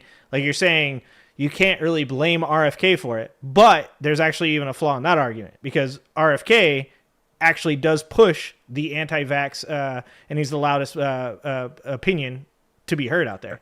He's taken over the post office. Give Charlie some airtime. I'll do Charlie after this. Ballots in the next election. Are you stupid? What's happening, Silent? They've invaded 270 million of Americans' private information at the IRS, Social Security, Medicare, and the Pentagon. These motherfuckers are throwing up Nazi salutes, and they're doing it to get... Yeah, and here it is. Here's my take on this, because I was talking to somebody about this the other day. You can say, and I'll even believe you, that Elon is doing this to troll. Like, he's doing it to get a rise out of the left. He's not actually a Nazi. He's just doing it to make people get worked up, and to, his whole point is to troll people because he's a fucking gigantic child, and he's immature. That's fine. I'll actually even accept that. But here's the thing. If you do troll shit, I'm going to troll you back. You throw a Nazi salute out there, I'm going to call you a Nazi. You got what you wanted. Hey, you wanted to throw the Sig Heil out there? I'm just trolling. Nah, it's cool. It's cool. It's just like if you make racist jokes to get a rise out of people, and then you're like, well, I'm not racist. Well, you made racist jokes, so I'm just going to call you a racist. Cool. You got to troll? Now I do too. Dope. Nils, thank you for the 5 memberships, Nils. You guys are killing it tonight. Thank you so much. All of you. Fucking love you guys. Fans always out there giving people memberships, and fucking Alan's giving memberships. Love all you guys. Thank you so much. I appreciate you guys for doing that. I really do. I'll give Charlie some time. What up, Golf Marine? What's happening, Golf? Did you see our boy Tennessee Brando with fucking Ojeda? Dude, the dopest. Get you used to it. It's a failed white man's wet dream, frankly. Do not think this is over in 4 years, people, and do not wait until it gets deadly to react. It took Hitler roughly 7 weeks. You're talking about the difference between policy and idiots in general who did it to themselves. Vaccines are effective for years. RFK hasn't had enough time to do real damage. Yeah, but once again, so the only thing I disagree with that statement, Fan, we agree, right? We're saying the same thing. The part I disagree with is that he hasn't had enough time to do real damage. He hasn't had enough time to do real damage legislation-wise, right? 100%. But RFK Jr. he wrote an entire book, right? The Real Anthony Fauci or whatever. And he's been on podcasts. He's been one of the main people that has been the loudest about being anti-vaccine. So though I agree in part with the fact that you could say he hasn't been in the HHS or the head of the HHS for long enough to create rules and regulations that would be detrimental to America, I would disagree that he can't be blamed at all about it, because there is also, some culpability in being a anti-vaccine voice, right? Like, and I mean that in the way of like saying like RFK might have more responsibility to be had in that because he's a louder voice and can reach more people, but so are the fucking anti-vax Karens, right? Like, those people are also at fault. It's not just RFK, it's the entire movement as a whole is the problem. Like, even with the Mennonite stuff, like, I know that could be like part of their religion or whatever it is. Like, Mennonites, that's a religion. Is it a religion? I don't know anything about Mennonites. I know that they live like in the old ways. But you could even claim that they are also potentially a part of that problem, because if you were to say encounter one of them and you were to ask their beliefs on that, on vaccines and stuff, obviously they would say, oh, we don't believe in using Western medicine. Therefore, yeah, I don't believe in using vaccines. So same shit. Yeah. Come on, man, give him a break. He was just avoiding vaccines to protect his brainworm. Yeah. You're probably not wrong. The brainworm was like, don't do it. Don't take me out, RFK. We've been together for so long. Don't take me out. Gilly, what's happening, Gilly? I'm a ginger, married a ginger, had ginger kids. Keep the fucking population strong, Gilly. Gilly, I'm gonna be honest with you. I married a Hawaiian. Look, I was trying to protect my children's ginger skin. I was just looking to see if there was some way to genetically modify ginger so they could go back out in the sun. Okay? Like, my kids, I shit you not, my kids, super pale. They walk out in the sunshine and they turn brown. Probably not a good thing in this America, to be honest with you. Probably not going to keep them out of the sun now. Gonna definitely keep them out of the sun. Not a good color to be in today's Trump America. I fucking have to keep them that transparent white color. End of free Germany. People thought it would just go away. It didn't. A world war ensued and millions died. The Mennonites built your house, Tinker? Wake the fuck up. Oh, Mennonite is a religion. Call your rep and do it now. Leave a message, a pissed off message. Find out about your town hall message. And do this. That's what I'm fucking talking about. Let these pricks know that no matter how much money Space Elmo has, we will vote Elon. You the fuck out. And to those who think this is an overact, that Titus, come on, man. This can't happen here. It's fucking happening here. Today. For the last month. Dude, that's on their fucking Instagram. How bad he could destroy, how inept this dipshit was. This time he's got a crew of assholes, and frankly, they don't care about you or this country. Do not. Get mad. Stop being confused because it's what they want. Yeah. Somebody asked the other day, I think it was on Twitter, someone came in and said, what do I think about the $5 million gold cards that Trump is selling? And at the time I said it was kind of like a non-issue for me, because if rich people want to become citizens of the United States, they'll find a way to become citizens of the United States. So I didn't see it as being like anything more than what was already happening. But what I will say, as far as that goes, is that should tell you exactly what Trump wants to do with this America. Trump doesn't want you here. Trump doesn't want poverty-stricken people here. Trump doesn't want lower middle-class people here. He doesn't even want middle-class people here. He wants upper middle-class people. He wants wealthy people. And the only reason he wants upper middle-class people here is to continue to do the jobs that they don't want to do. No, Trump wants to have a bunch of fucking millionaires living in America. And he's selling it to these fucking, I want to use a really bad word, these low IQ, mentally deficient morons, okay? He sells it to them by saying, like, isn't it going to be better? Wouldn't you rather be around a bunch of rich people that are successful? The United States are going to pay so many taxes, while talking about how they're going to get rid of taxes. They're going to pay so many taxes while they have a bunch of fucking loopholes to get away from paying taxes. They're going to pay so many taxes while they don't pay any fucking taxes at all. Those are the people he wants to live here. He legit wants people to come here, spend $5 million, set down roots, and replace your poor fucking asses. That's what he wants. Because Donald Trump's tired of looking at your dirty faces. Tired of dealing with your children. He's tired of having to listen to the cries and the anger and the criticism that the lower middle class, the poverty-stricken, and the middle class have been voicing for fucking ever. He wants you to go away. and he wants to replace you with a bunch of people that can afford $5 million green cards. That's what he fucking wants to do that for. They're taking apart the government. Do you get that? And they're doing it without Congress and without the courts, without approval. You just woke up, Golf. You missed it. Law, go check it out. Legal standing, and with the morality of Satan. Sorry, with the morality of P. Diddy. Show up, get pissed, let them know that this is our country. Oh, damn, Titus. You've got to say, I'm a human being. God damn it. My life has value. Don't be dumb, people. Good job. This is a coup, period. Use your free speech. Because if you don't, you may only get it for a couple more weeks. Yep. This is the end of my TED Talk. Subscribe. I'm Christopher Titus, and this is the Armageddon Update. God damn it, man. We told you this shit was going to happen. We told you this shit was going to happen. We didn't know it was going to be like this. We didn't know that. Fucking worst told you so of all time. Part of the government, and then say, oh, we're saving money. No, you're not. No, fucking moron. Fucking morons. Like I said, moron is yeah, let's go back into big view. Like I said, morons is my pejorative of choice, but really it's not a pejorative, it's a descriptive. I mean it. When I say morons, I mean low IQ individuals. People that choose for whatever reason being lazy or being overstimulated with all the bullshit that goes on with all the entertainment, that they choose not to be educated.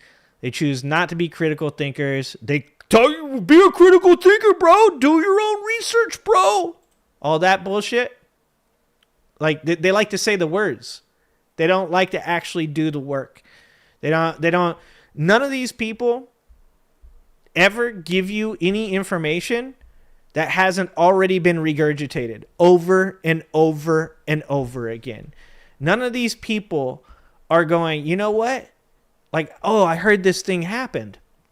I'm going to look into how that happened. Like right now I'm reading about the Red Scare, right? So I'm reading Clay Risen's book on the Red Scare, on McCarthyism. And one of the really cool things about reading these books is that you get a look at political history. And as I've told you guys before, like I would rather do political history than I'd ever do politics in general, like debates and stuff, because I find political history to be really interesting, and you get to see what created these things, right?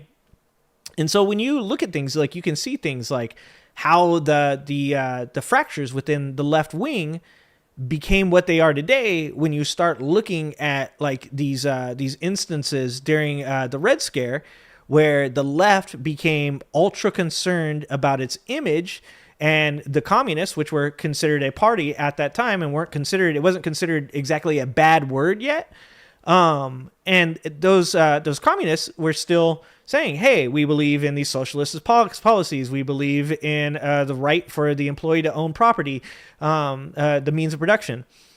And there was a candidate, I want to remember his name.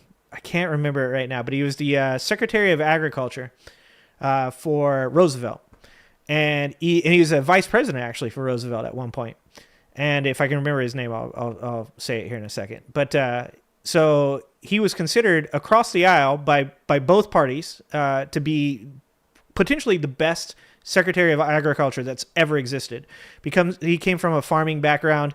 He brought a bunch of science with him, really, really like elevated America's agriculture game, right? And in doing so, he got this big following of people behind him. He decided to run in the election, I think it was Dewey for the Republicans, and it was Truman who had replaced Roosevelt after Roosevelt passed in his fourth term. And so he was going to run against Dewey, and he's going to run against Truman. And when he came out, he said, he had all these like Bernie Sanders type policies, very socialistic, very like everybody should be equal. Well, that of course appealed to the Communist Party. So the Communist Party came out and said, like, we support him. We like everything that he believes. Unfortunately, that was right about the time of the Red Scare. So he didn't want to have any type of real affiliation with him, but they kind of forced themselves upon him. And he was kind of like, get off me. I'm trying to win this race. And he even said at one point, he said, we would, if we were to disengage from the Communist Party, we would lose 100,000 votes, but we would probably gain 4 million, right?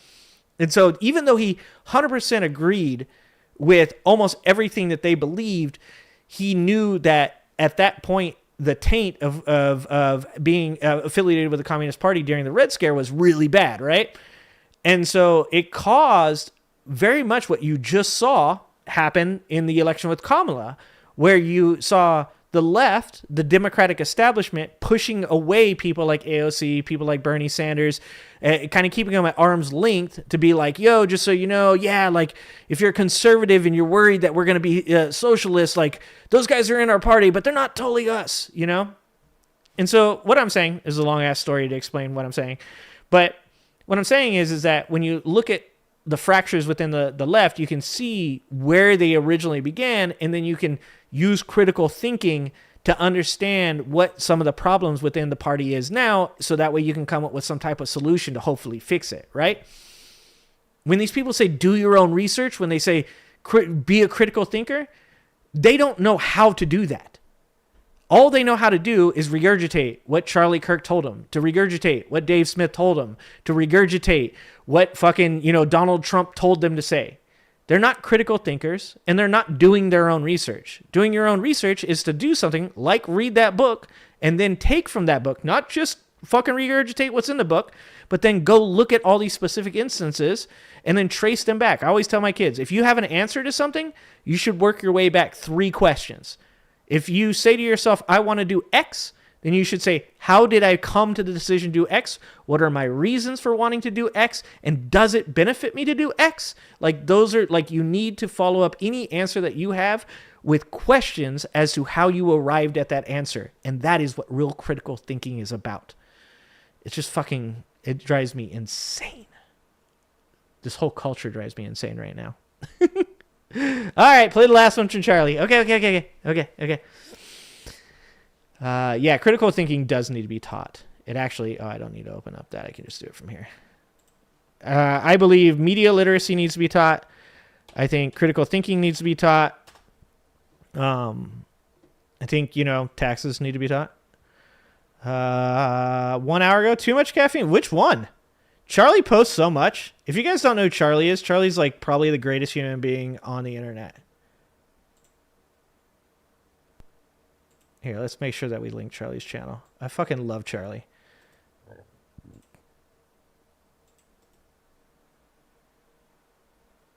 Yeah, we can get into the Red Scare talk. That's like I've been reading so much about that right now.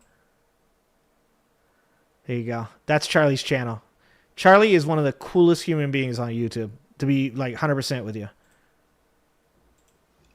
So, too much caffeine. I've gotten a grip on myself now, I think. Leads me to wonder, why is caffeine pronounced caffeine? When it should be either pronounced caffeine or caffeine. I don't think this is the one. I don't think this is the video that... Mike, which video are you trying to get me to watch? But that was amazing, though. Don't even bother. The caffeine rambling continues. Oh, fucking Charlie, dude. Oh, here you go. This is the one. This is the one you're talking about.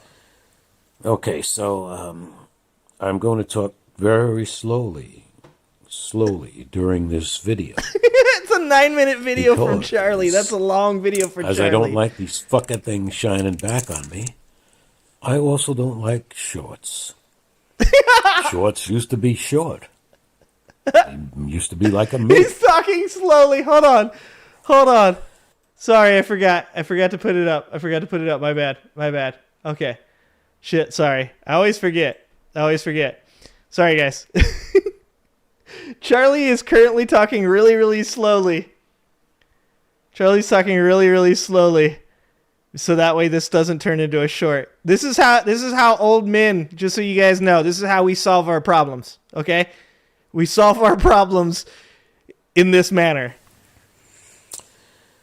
Okay, so I'm going to talk very slowly during this video. Oh, man. Because as I don't like these fucking things shining back on me, I also don't like shorts. Shorts used to be short. He sounds like George Used to Carlin. be like a minute. Now that 2 minutes, 3 that's minutes. not a short. 3 minutes. That is not a short. That is a medium. Okay, now. Jesus, that was only 45, 40. That was only a few seconds. All right, let's talk about the mentality of that shitbag in the White House. Now, I worked at a daycare center, and my job was essentially to watch little kids and play ball games with them and help them do painting and stuff like that. And Dude, just, Charlie had to be the know, best daycare worker of all time. They take care of them all day long. Later on, when I had That's right. a teaching job up in New Hampshire, I was in loco parentis. In a loco parentis. In the place of a parent. Because I worked at a boarding school. Now, so I've worked with children. The little kids at the daycare center, they were about 5 years old. God knows how old they'd be now. 35 maybe? 45? Damn. I don't know. I'm not good with numbers. They were 5 years old. So I pretty much got a good idea of what it was like to deal with 5-year-olds. Okay? And so judging by this experience, this real-life experience, I can safely say, without a doubt, and maybe I'm being too generous here, I don't know, that the thing in the White House has the mentality of a 5-year-old girl. Oh. And I'm not disparaging women, but it's just that 5-year-old boys, or boys in general, have more of a propensity to fight. Girls don't want to fight. They got other jobs to do. They got their maternal instinct. It's true. Don't blame me. I didn't fucking invent the world. So Trump. What up, Paul? Oh, God. When it dodged the draft, it was acting more like a 5-year-old girl than a 5-year-old boy, because 5-year-old boys are ready to fight. We used to play fighting games when I was a kid. I remember being in kindergarten. We used to play make believe we were soldiers. Oh, back in the day.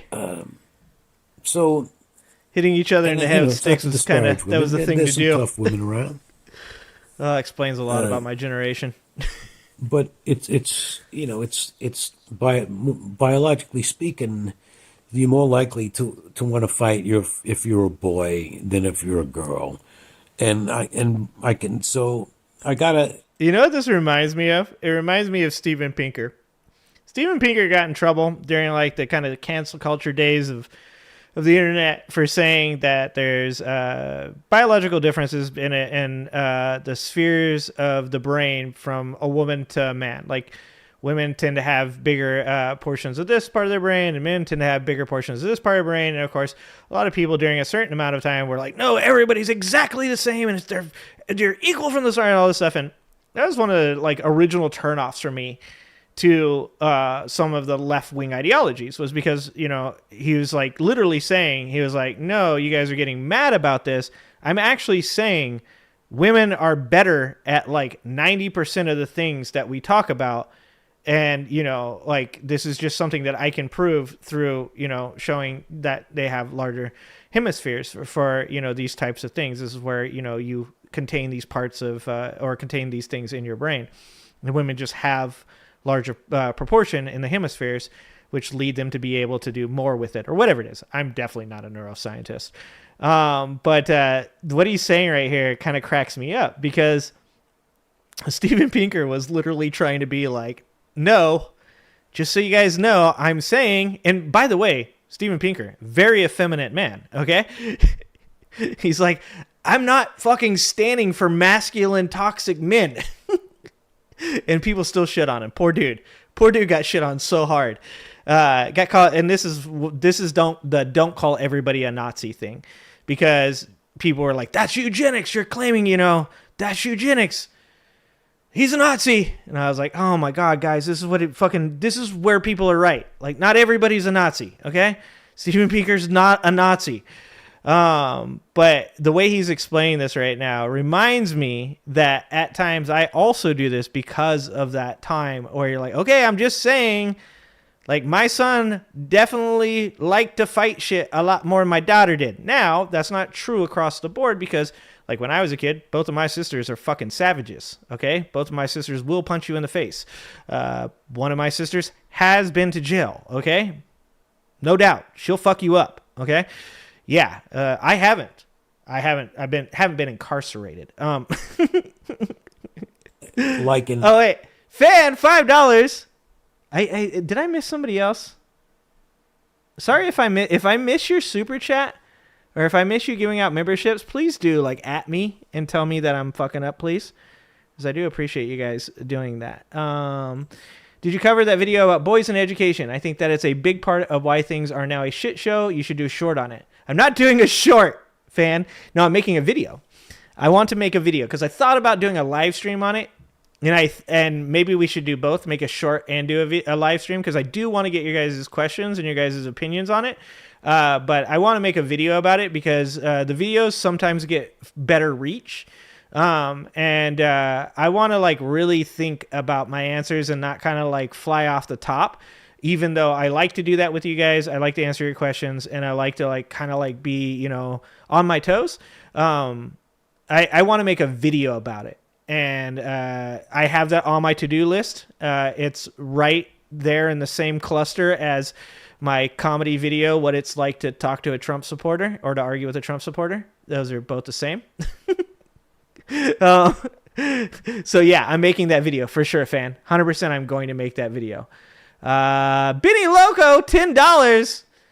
That's big dollars, Benny. Thank you so much, Benny. Thank you for the most awesome shout outs. The louder we are, the harder they fall. Unity, cheers from the 21st Century Suffragettes channel. Thank you, Benny. I appreciate you. And look, I want you guys to know this. I don't say shit unless I believe it, right? Like, I mean, sure, I make jokes and stuff like that, like, you know, but when I talk honestly, when I'm on here and I'm not just making jokes and like having a laugh, like, I mean the shit I say. I've said this before. Like, I don't care if people unsubscribe to me. I don't care if people disagree with me, get mad and leave. At the end of the day, this isn't where I make my money at, except for $10 from Benny Loco. All right, $5 from Fan. You know, I don't make a ton of money off of YouTube. My money comes from my real life job that I do well at and, you know, continue to be successful at. So when I'm on here, I say things that I mean. So when I tell you guys that Benny Loco is fucking amazing and that Benny Loco is out on the street actually doing the things that people talk about doing, like she's actually going to these town halls and telling these people to fuck off, like, I mean that shit. Like, that actually is so impressive in today's world.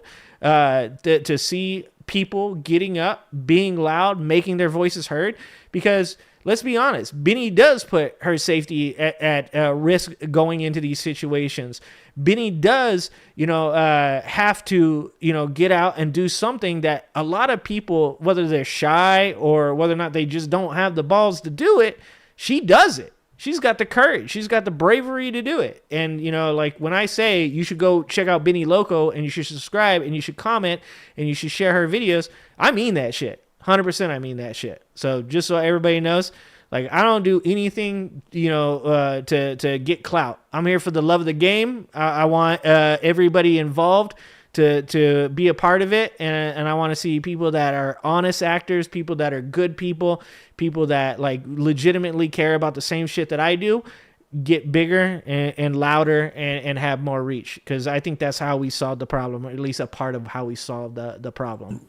The thing in the White House is mentality to that of a 5-year-old girl. All right. Which is probably saying her town hall video. She's probably, like I said, being too generous because girls are smarter. My wife than loved boys. that video. You know, they got that going for them. They may not be as physically strong. I can play a bit of the town hall smarter. video. And someday in the future, with sexual dimorphism, that which makes one sex of the species larger than the other, will cease to exist for humans. We don't really need sexual dimorphism now, which reminds me of the word diorama. Just so you guys know, Charlie here, I think he was a professor. So Charlie does wax poetically, all right? Just like every once in a while, you guys might be surprised by some of the shit that I actually pull out, like some of the knowledge that I actually know something about. This trailer park kid can still, pull out some things. Charlie's going to do the same to you. Charlie was a professor. I think Charlie has 2 degrees. Charlie's a very smart dude, and he knows a lot about history.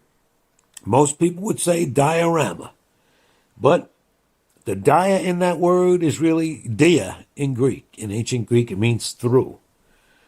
And God, I love Charlie, the dude. horao part, or the hora part, means to see. So when you're looking at a diorama, you're looking all through it, okay? So it's, I suppose in English, maybe because people are ignorant of the correct pronunciation, they would pronounce it diorama, but it should be diorama. Yeah, I love All right, Charlie. remember now, the important part of this lesson here was that Trump has the mental capability of a 5-year-old girl. That's why he's so fucking stupid. Now, for some other reason, he's also a nasty little fucker. And probably, I'd have to say without a doubt, suffers from some shit kind he of, says just cracks me sexual up. paraphilia, which involves, the golden showers tape in Russia. Golden showers, Russian hookers. That shit is real, I'm not making shit up here. There's no other reason for his behavior. Oh, I fucking love I said it. it before, I'll say it again. White trash wisdom, Sherlock right, Holmes, Jeremy? Says if What a you wildflower. eliminate the impossible, whatever's left, however probable, is the fucking reason. I don't think Sherlock said it's the fucking reason, but I like to use the present participle of a certain Scandinavian verb, present active participle. Is it Scandinavian? As a meaningless intensive, yes. Now I have rambled on for he 6 kills me, dude. minutes and cracks me up seconds, so hard. and more seconds than I can count that are ticking away as I speak. And that'll be enough for tonight. Oh, dude, I love Charlie. Oh, that's a great time to pause that video. That right there. That's a great pause of the video right there. I don't know what I'm gonna use this for, but we're gonna take a screenshot of that.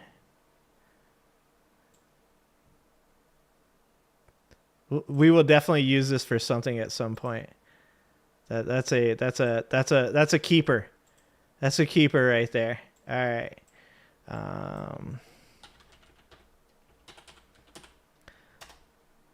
We're going to play my favorite part of Benny's. Okay, so I'll play a little bit of the town hall, but I'm going to play my favorite part of Benny's town hall meeting, okay?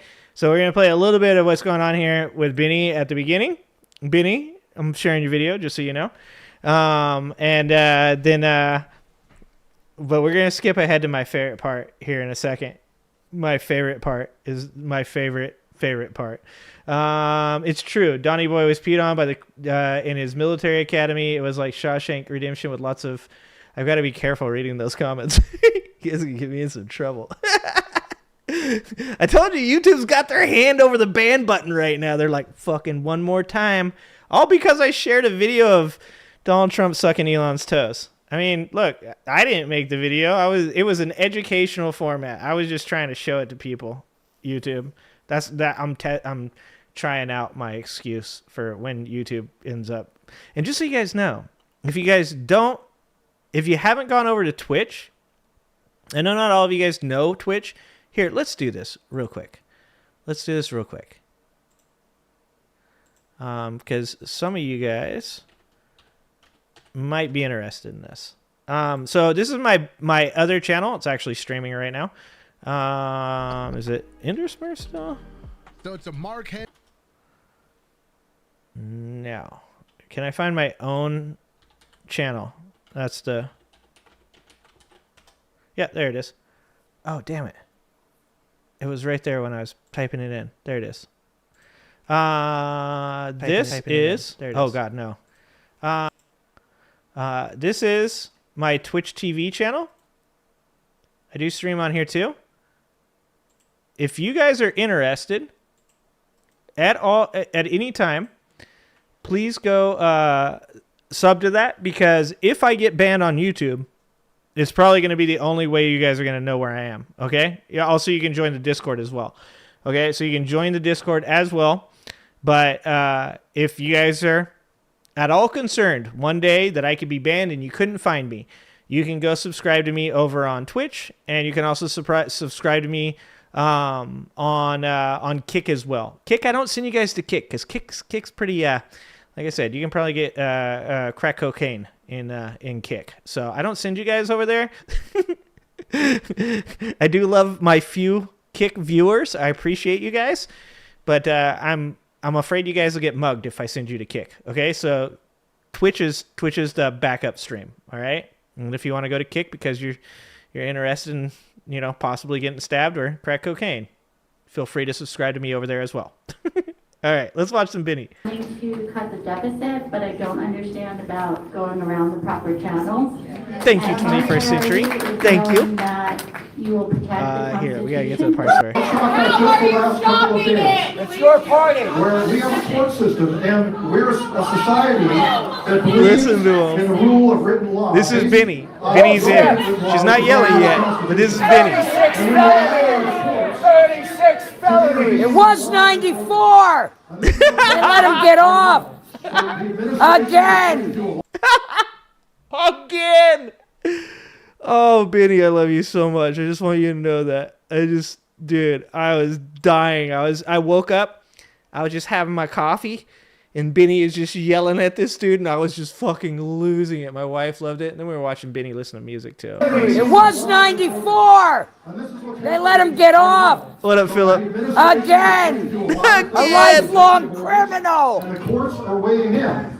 Oh God, I love these town halls. Did you guys hear that they're like thinking about they're postponing all these town halls because even the conservatives are screaming at them, because we've said this for fucking ever. We've said, you dumb shits. They run on cutting taxes for the rich. The only way that works is to get rid of money within the budget that's creating the deficit. The three places that we put the most money in are the defense budget, Social Security, and Medicare. All three conservative things. You cannot cut the amount of money that you need to cut from the budget to make up for $4.5 trillion in tax cuts without cutting those three things, or at least two of them. And guess which two they're going to cut? It's going to be Medicare, and it's going to be Social Security. So all these people that are conservative, old white people, are like, what the fuck? I can't believe you're doing this to me. The leopards are eating my face. Oh. A rapist, a pedophile.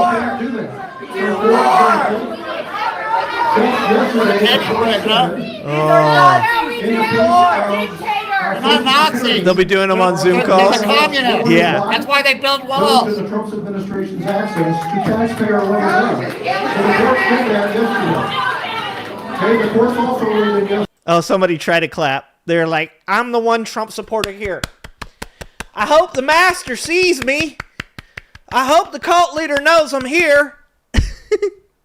God damn it. Oh, man. Hold on. We got to go to my favorite part. Okay, first of all, check out that fit. All right? Check out that fit. Benny got the nice glasses on with the pearls and the pink. All right? Like, I can't pull. I'm my fashion is, you guys see my fashion.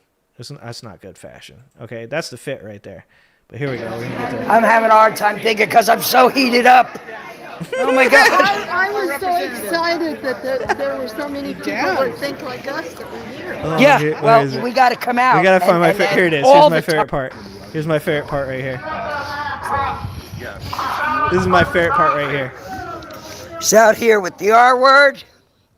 Megaphone boy.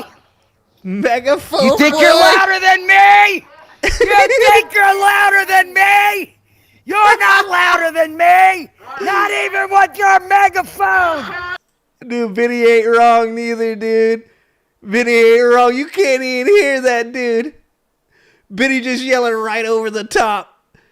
Look, there's not a lot of people as loud as me. I'm sure you guys hear it across the mic sometimes, but you ain't ever had it the real life in person.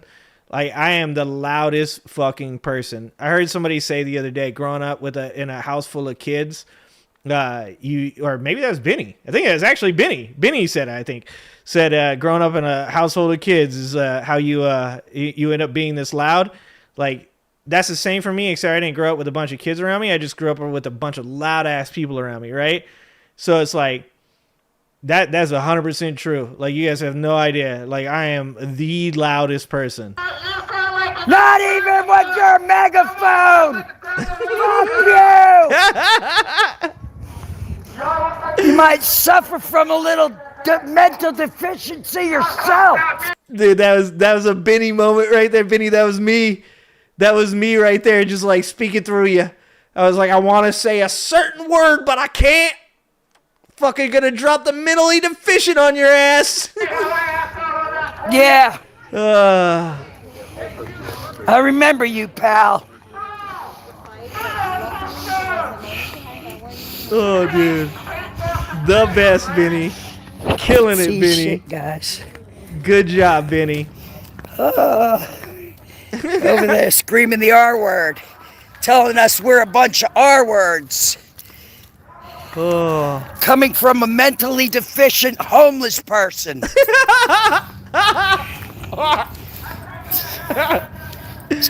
ain't fucking louder than me! Thank you for your voice. It's big. Oh, good. Shit, I flipped them off too. Good job, sure Benny. Did. Oh, fucking love it. Oh my God, Benny.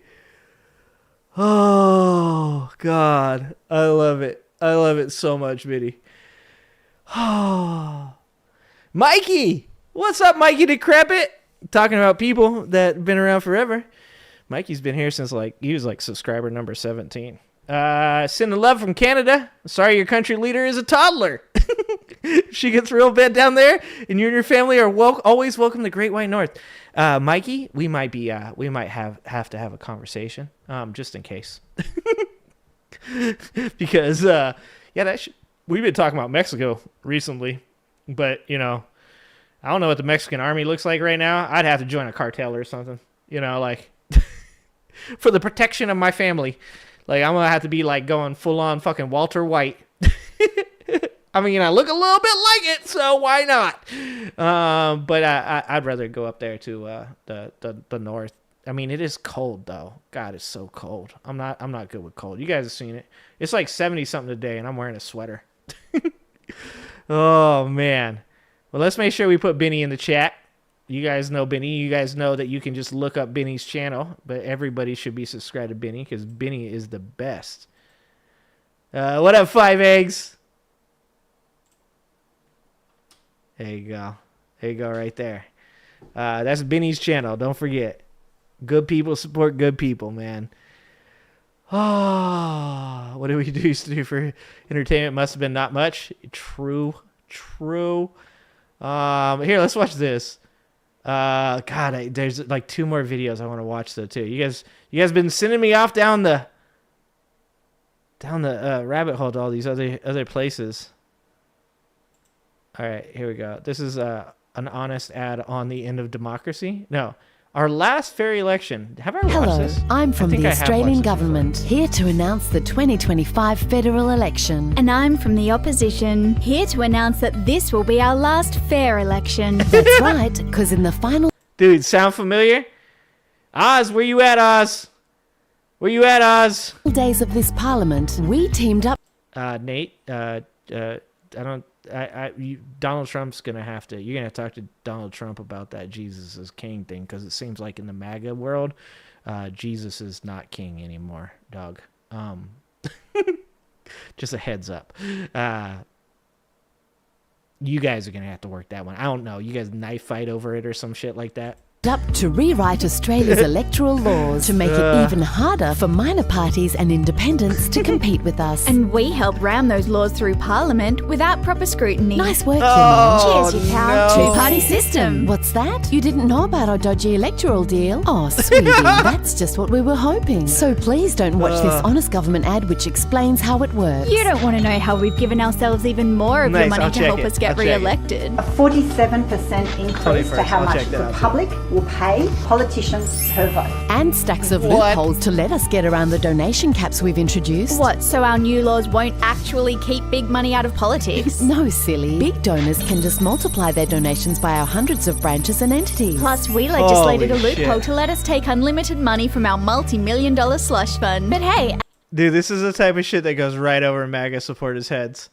They're just like, I don't understand what they're saying, but I feel like I don't like it. At least we've taken dark money out of politics. Except we haven't, as our new disclosure British threshold Columbia is or Quebec? conveniently just Those are above the what we warmer charge parts? lobbyists for a dinner with this guy. And our new spending cap? It'll cap independents at this much, since they only run in one seat. While Yeah, MAGA is all fake Christians, 100%.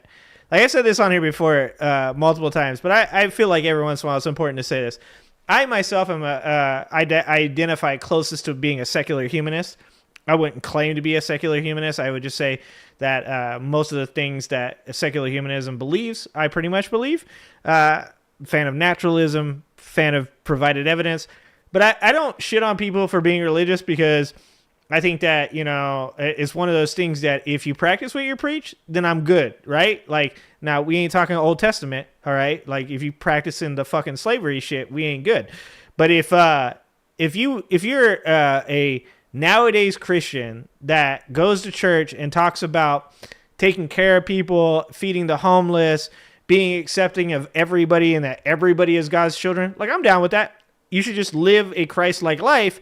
You should take care of homeless people. You should be accepting of LGBT people. You should not try to convert them. Like, all of those things I'm totally fine with. I don't give a shit. I don't feel like being religious, so that's my choice, and I expect people to respect that. But at the same time, if you choose to be religious, I respect that, as long as you practice what you preach. And what we see too much over in the MAGA side, and I've talked about this a couple times, is that you'll say to a person, you know, oh, well, okay, well, I thought Jesus said, he who has not sinned, throw the first stone or whatever. And they're like, Jesus was actually not a nice guy. Jesus held people accountable. Jesus was like, get a job, fucking slacker. Like, that's like, it's this new weird fucking like ideology that like this person that it was like Jesus saves has turned into Jesus tells you to get a job. Like, Jesus doesn't save. Jesus saves his monies and doesn't like paying taxes, which actually that checks out. I think he didn't like taxes. That was true.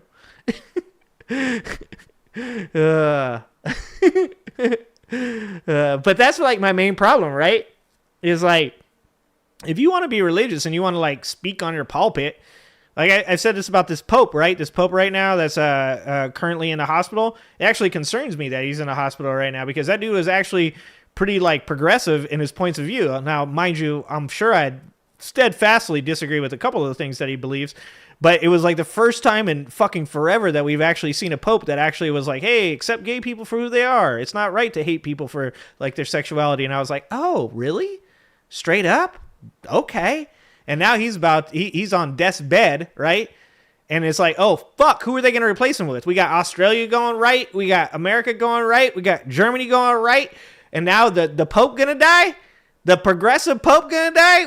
They're gonna fucking stick Viktor Orban in there? Like, that shit concerns me.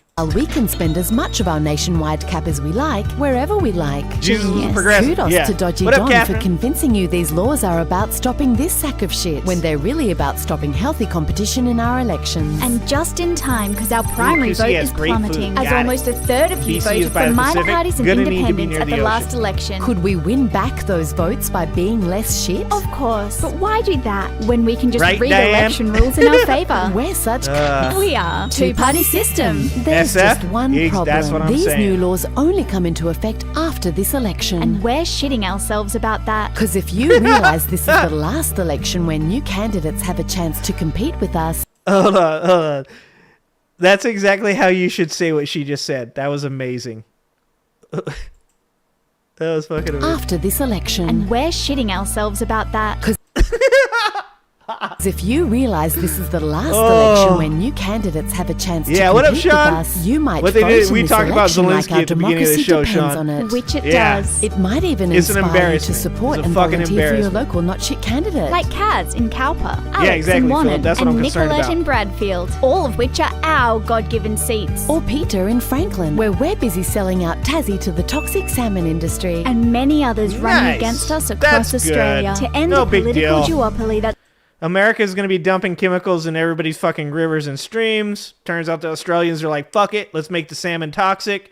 presided over widening inequality, going good. ecological collapse, Nothing's on utter fire. shit fuckery. You'll find Nothing's a link on in the fire. video description to a list of not shit candidates. You know, ones whose heads aren't up the arse of This fossil might be how fuel we and teach our gambling children, lobbies. yeah. Do not click it. Because Exactly, if enough fan. not shit MPs get elected, we'll have to share power with the not shit crossbench. Ew.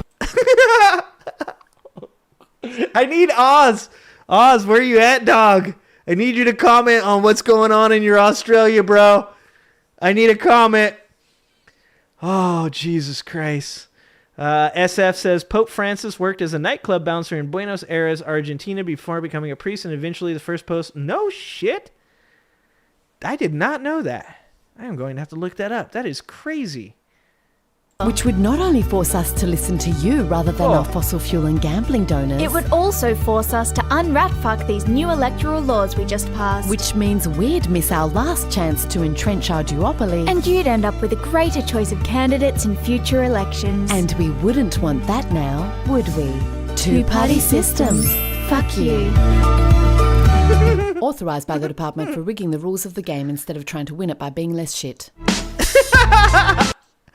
And I mean, I'll be honest with you, that's what I think Trump did. I for 4 years, I think people use the wrong word sometimes. People will say he cheated, right? I think that they used the 4 years that Joe Biden was in office to create laws and legislation that allowed them to purge voters from their roles, whether they were minorities or women or progressive. And that's, in my opinion, that's how he won. I think he won by people within the system creating laws that allowed them to get rid of voters that hadn't checked their status, people that were out of the country. To be honest with you, most of us, we've just kind of assumed that our government, wrongly, wouldn't fuck us over like that, which is really stupid on our part. But that's what I believe happened.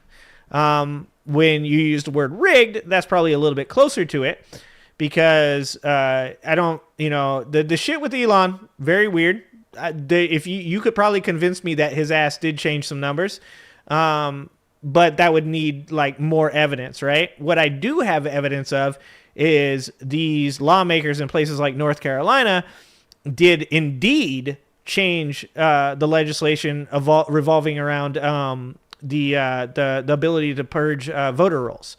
So whether it's one or the other, or it's a mixture of the two, what this ad is about Australians' elections is also way too close to the truth of what America just went through, and it's fucking mildly concerning to see this happening throughout the world. And for anybody that says something like, "Well, that's fine, they're all going to be on the same page, like everybody's going to agree with the same things," it's never a real good thing when the wealthy, status-connected oligarchs in our world get together and plan anything as far as the population goes. I've said this before. If you're like, we're going to Mars, you're not going to Mars. We're going to be the richest country in the world. You're not going to be rich. That's the point. That's the problem. That's what you should be mad about, and that's what you should be lad about. That's what you should get out there and talk about, is that they're selling you this idea that's the golden age. You know what the golden age consisted of? The real actual golden age? Do you know what it consisted of? It consisted of wealthy people fucking throwing balls, having a great time, owning everything, while your ass woke up every day poor, dirty, and hungry, and went to work, because if you didn't work that day, you didn't eat. That's what the golden age consisted of. And that's why this shit concerns me. Hold on. I wanted to... Oh, you know what? Sean's here. Sean was talking about Zelensky. So let's watch this Adam Mockler video of Zelensky. Yeah, purged 4 million voters. There's funny AI meme where Zelensky decks Trump. That's fucking hilarious. Watch Francis start throwing cardinals off the balcony saying you're cut off, go sober up.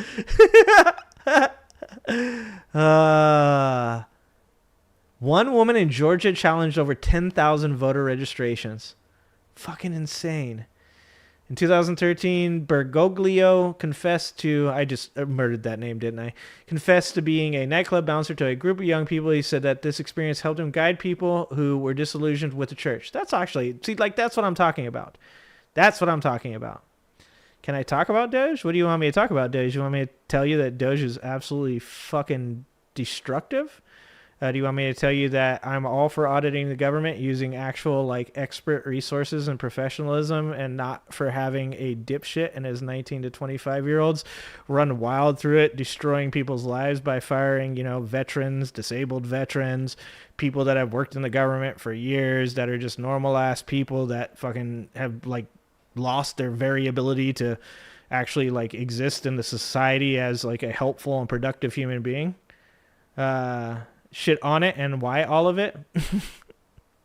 Yeah, well, like I said, if you want me to really talk about it as far as, like, professionalism or as far as just shitting on it, those are pretty much the same thing. Elon Musk has no reason to be the person doing what he's doing. If we were going to regulate the government and audit its budgets, it should be done in the right manner, and that includes people that have nothing to do with the government, and definitely should not have anything to do with people that are involved contractually with the government that are being investigated by the 11 to 13 different departments that were investigating them. The fact that Elon Musk and Donald Trump fired just enough people so that way they couldn't come to quorum to continue investigations on Elon Musk because he knew that he couldn't just outright stop them is more than enough red flags for everybody that has more than 2 brain cells to see and say, I don't think maybe this guy should be the one that's doing it.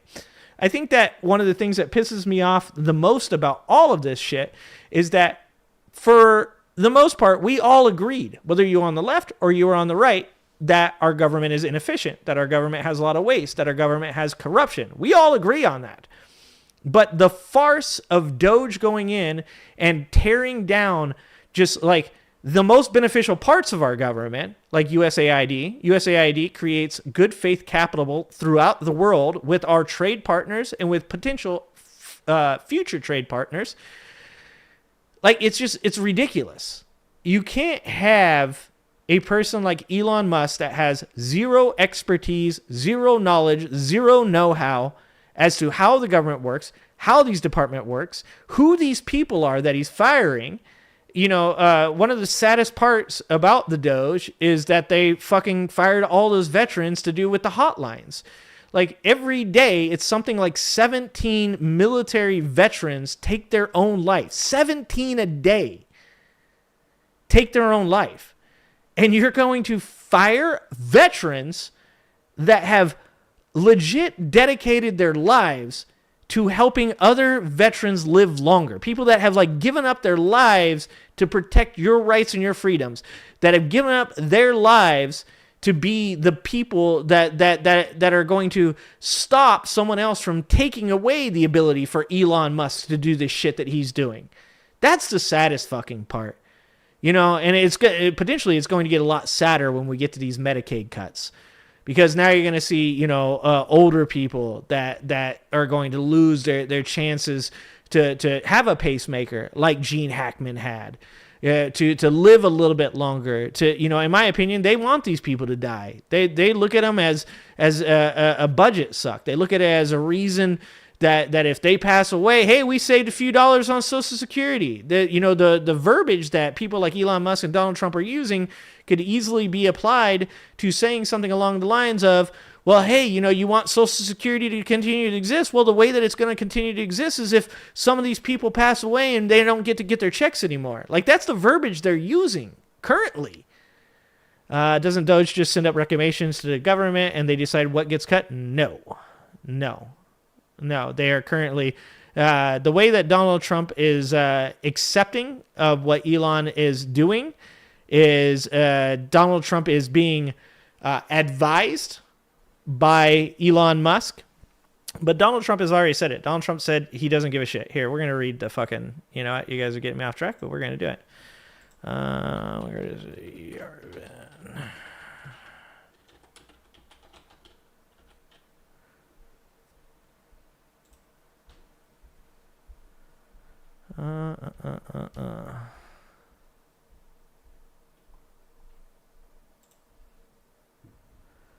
This is in Curtis Yarvin's Butterfly Revolution. Where is the Nerd Reich article?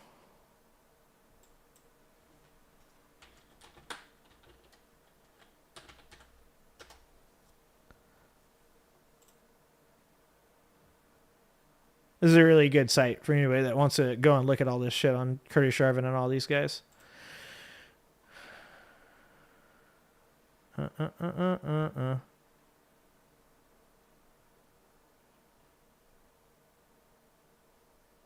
So this is something that Curtis Yarvin said. This is Curtis Yarvin, who is Peter Thiel's house philosopher. If Americans want to change their government, they're going to have to get over their dictator phobia. In other words, they have to be willing to accept that Trump is going to be a dictator, that America is better as a monarchy.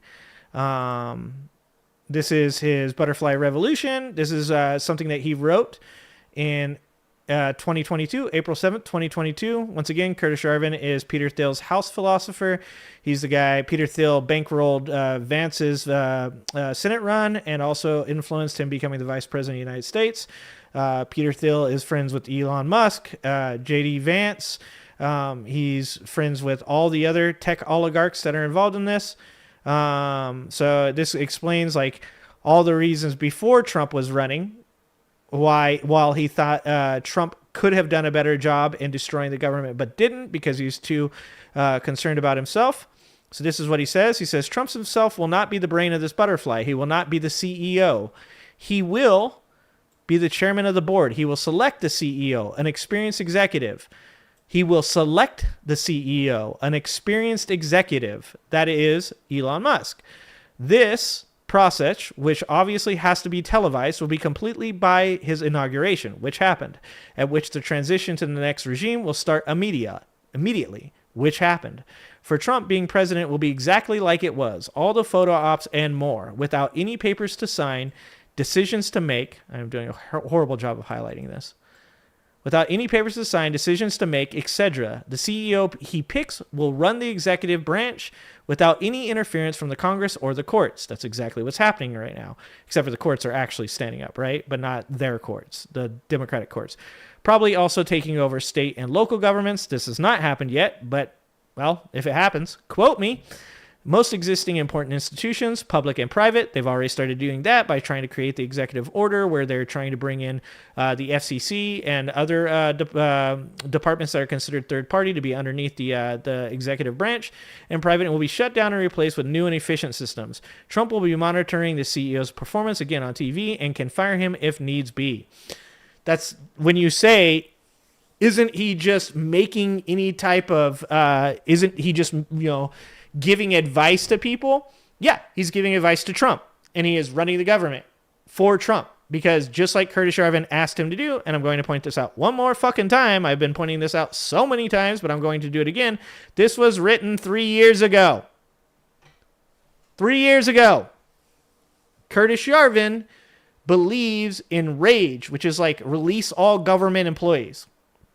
He thinks that you need to burn everything down in America to create a monarchy or dictatorship, because he believes that is the most solid way to govern. He believes that America needs to get over their fear of dictators and accept Trump as one, because he thinks that America should be ran like a corporation. Do you know who does not benefit in corporations? Employees. You are employees. You are not CEOs. You are not the president of the company. You are not a manager. You are an employee. You will not benefit from Curtis Yarvin's vision of where America should be. Curtis Yarvin is influencing Peter Thiel. Peter Thiel is influencing J.D. Vance. J.D. Vance is influencing Donald Trump. And the whole time, Elon Musk is destroying the government. Donald Trump is standing up there and being the TV president that Curtis Yarvin said he would be. So I look at Peter Thiel as being this generation's Hoover. I look at Peter Thiel as being this generation's Edgar Hoover. Franklin Edgar. Wait, how do I say his name? Hold on. Sorry, I'm trying to paste stuff. Hoover, the head of the FBI for 50 years, right? What did he do? He created what he called a Rolodex of all citizens during the Red Scare, right? Like Hoover was known that if somebody called in one of their neighbors, he would send like 5-6 FBI agents to their apartment building. That those FBI agents would interview people in the surrounding apartments. They would search the house. They would create a file, and even if they weren't determined to be a communist, he would create a file on them and mark them with it, right? Peter Thiel owns Palantir. Palantir is a government contracted surveillance corporation, right? That is what Peter Thiel is. Peter Thiel, Curtis Yarvin, Donald Trump, and I don't even think Donald Trump's in on this, to be honest with you. I think Donald Trump's just a fucking clown. I think Donald Trump was running from getting imprisoned because those, the Florida case, the Georgia case, and the New York case were all really good. They were all, not New York, sorry, the Washington case were all really well done. I was saying this long ago. Jack Smith fucking killed it. He was running from being imprisoned, and he was given a sweetheart deal. You win the presidency, you make Elon Musk the true arbiter of America's fate, and all you have to do is just go to Daytona and drive around in your car, tell him you're going to give him $5,000 checks, tell him about the circus, the fucking fair that you're going to give him for the 250th anniversary of America. That's going to be your whole job. That's all you got to do. It's a sweetheart deal. You can call it conspiracies. I don't mind. Like I said, it is what it is. At the end of the day, I will either be proven right or I will be proven wrong. But if I'm proven right, you're just as fucked as we are, Nate. Welcome. You'll just be you'll be the front. You'll be the one that we all stick our dick in. Viewed Elon Musk, and throughout this whole interview, I found myself thinking, Jesus is going to be watching that too, just so you know. This is the guy who's been handed the keys to the government. This guy. Really. Seriously. And we'll go through some clips. We'll get to some more substantive stuff. The Social Security foreshadowing, or I should say the dismantling of Social Security foreshadowing that Elon Musk did. Disastrous both in the lives of people, but also politically for the Republican Party. But starting with something more lighthearted, Elon Musk, again, just... I actually disagree with that, fan. I do not believe that this is, that it's laissez-faire. It's close, but it's just like everything. So whether you're talking about classic liberalism or you're talking about communism or you're talking about free market capitalism, the actual outcome of any given government type is never actually how it comes out, right? Like communism on paper looks really good, but obviously when you have like a communistic society, people take advantage of it, and just like you would in capitalism or anything else, you have a certain amount of people that have like the most resources that take advantage and hold it over others and create like this really unfair society. Same thing goes for capitalism. Same thing goes for direct democracy. It was even bad in that way that like it sounds great that everybody gets a vote and everybody gets a vote on everything, but then like when you actually like try something like direct democracy, it doesn't work out because you would have all these like kind of like clusterfucks of rules and laws that don't go together because a certain group of people voted for this, but a certain group of people voted for that. So like I don't 100% agree with the laissez-faire. If you are paid a check, you are not a capitalist, you are a labor. Exactly. Well, you're part of the proletariat, right? The proletariat. I think fucking dystopian novels are much closer to reality as far as government goes than actual like government structures. given the most consequential things that he's handling, this all just doesn't strike me well. Which is Yeah, you him are finding cattle. it Yeah, you're hilarious proletariat, like I that said, he yeah. can get AI to say potty words. Lever? No, she's just a pain in my ass. He's a fucking child. He's a child. Like I said, Elon you should be concerned about, and Trump you should be concerned about, because they're both fucking bulls in a china shop, right? They both think they're trolls. They both think they're super funny. They're both really fucking immature, like Charlie Hilbert was saying, 5-year-old kid, right? They're both really fucking immature. They're both morons. You can't convince me that Elon is higher than an average IQ person. You can't convince me that. I used to believe it, but after seeing as much as I have of Elon, there's no fucking way you can convince me he's a genius. He's a fucking child. He's a product of 4chan. That's what he is. And he actually got ousted by the 4chan people. That was great.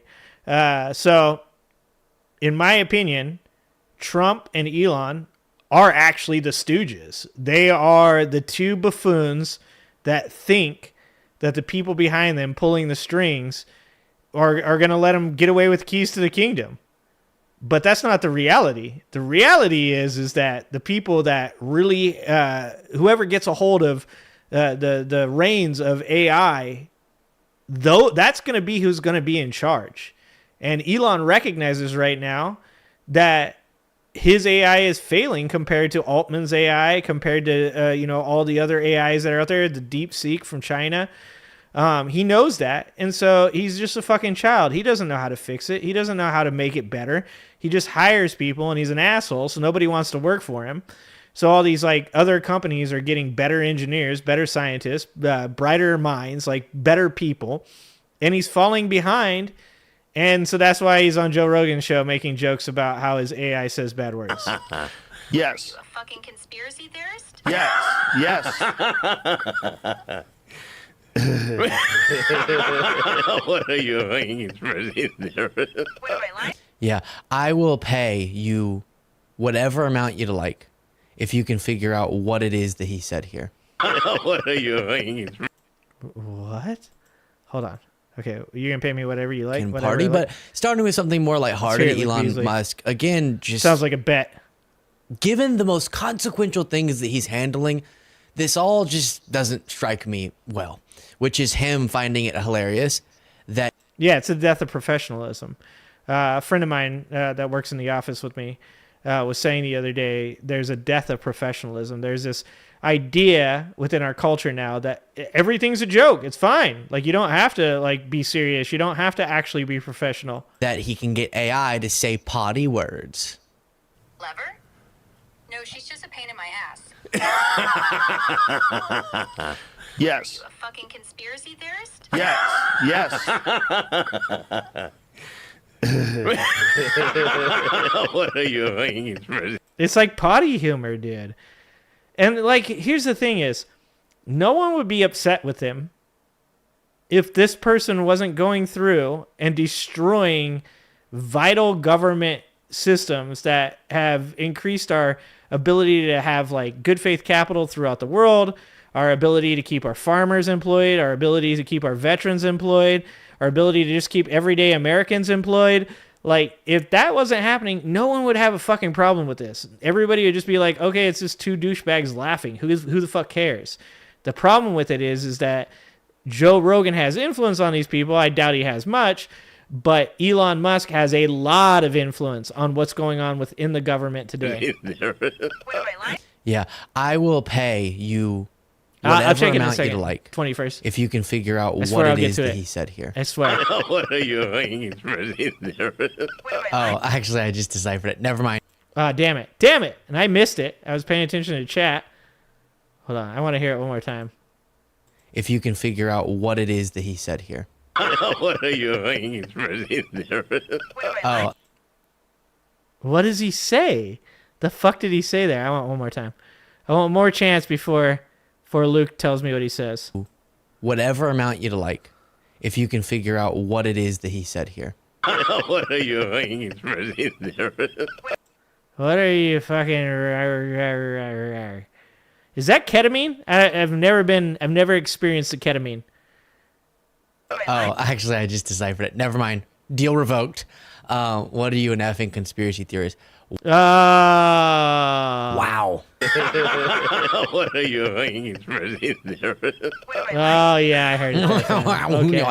You know, I love people laughing. I'm a laugh man. I love Luke Beasley is a laugh man. Laughing.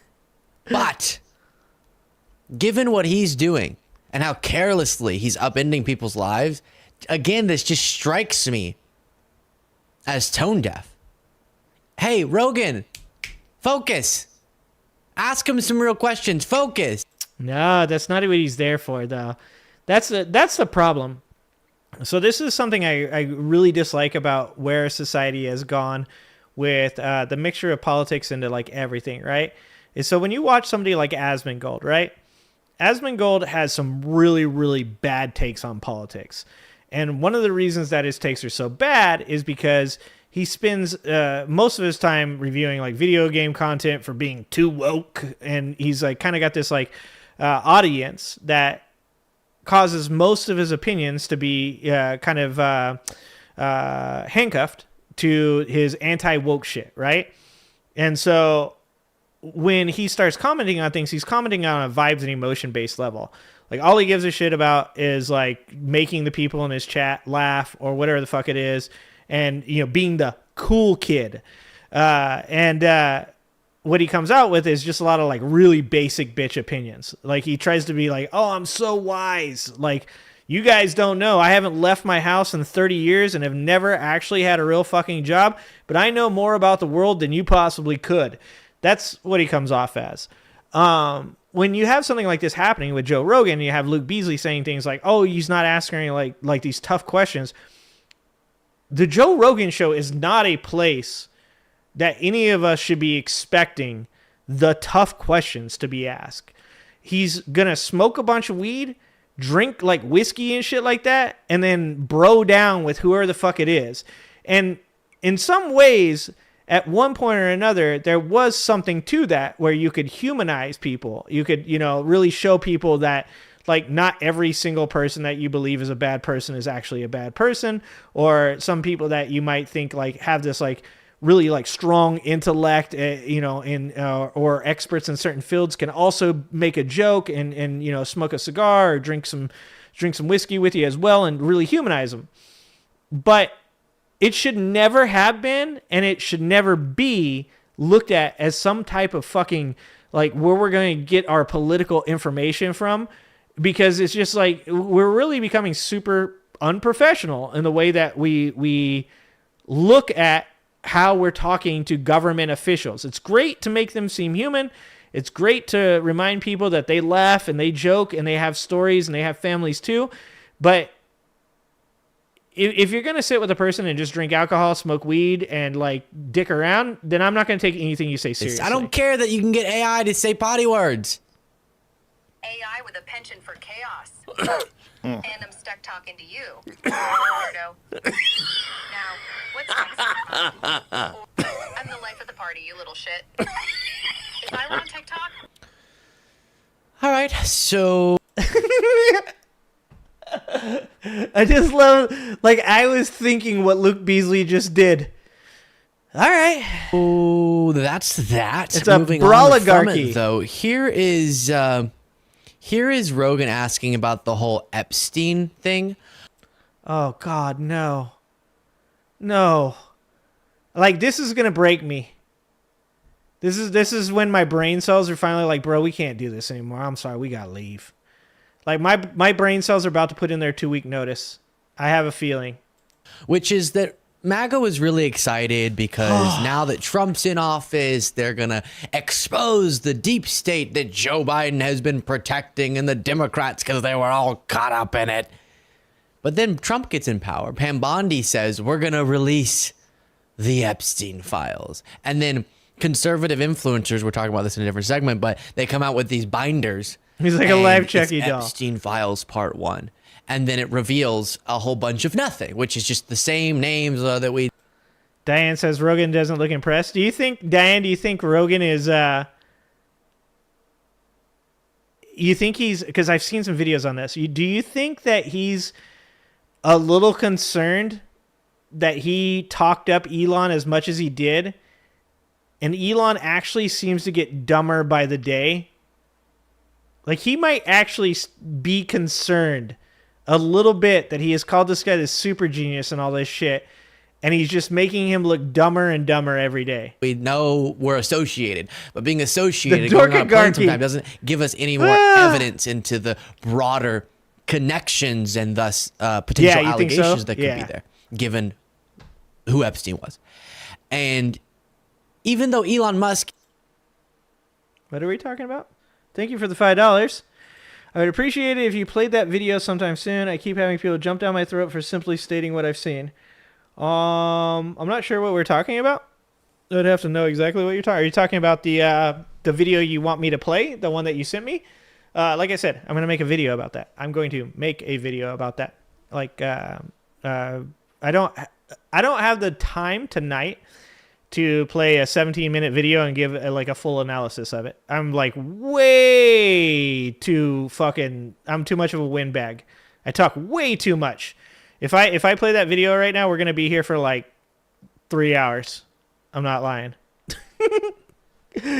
Like, I 100%, I want to watch it, fan, and you know I agree. Okay, here.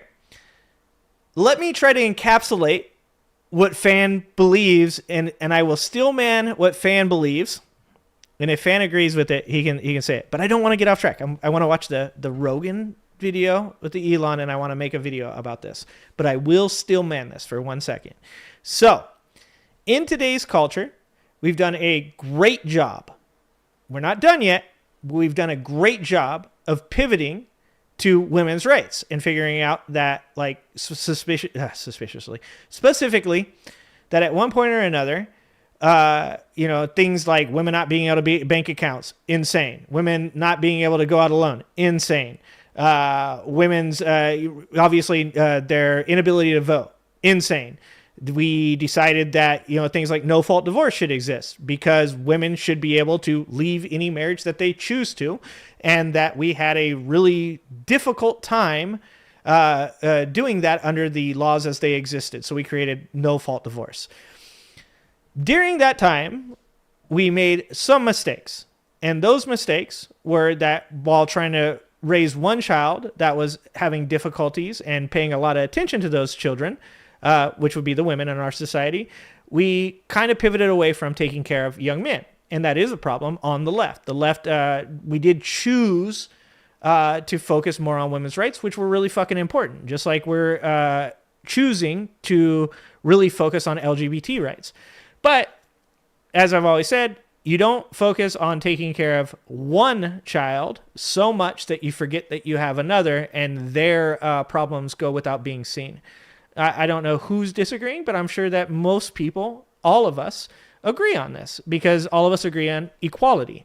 We all agree that every single person should be treated good, whether they're women or they're men or they're LGBT or they're old or they're young or they're Asian or they're white. I think oftentimes what gets misconstrued on both sides is that, like, when somebody starts talking about women's rights, men tend to go, what about men's rights? And it's like, okay, that talking about women's rights does not mean that we're not going to keep men's rights in mind. And the same thing goes for the other side. If a person says, what about men's rights? And it's like, well, men have enough rights. Women need rights, right? Like, it's not, in most circles, we all agree in equality, and we all agree that there are things that need to be fixed, but sometimes we overcorrect in a certain direction, and we do not spend enough time talking about other things. If we are to become successful as the left in bringing in young men and getting them to vote, because we know that Donald Trump took a large proportion of young men, specifically young white men, right? We can't take the attitude of fuck young white men, right? Because obviously my son is a young white man. And most of you have people in your life that are white men. So it's not that. And I think that oftentimes when people hear something like, well, if they're going to vote for Trump, well, fuck them, they think, oh, you're thinking, oh, fuck all young white men. And I don't think that that's true. I think that most of the time, because we have a very clumsy way of talking to each other, because grunting at each other to tell each other what our emotions are and what our beliefs are is incredibly hard. And it's even harder when you have to take it into a text-based atmosphere like, say, YouTube, Twitter, Facebook, all these other places where we can't fully get out our ideas and we can't show our emotions and we can't communicate through, like, you know, our body language.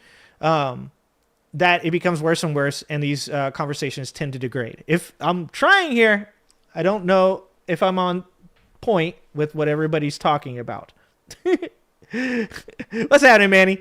So I don't know if this is right, what you guys are talking about, but this is my take on this.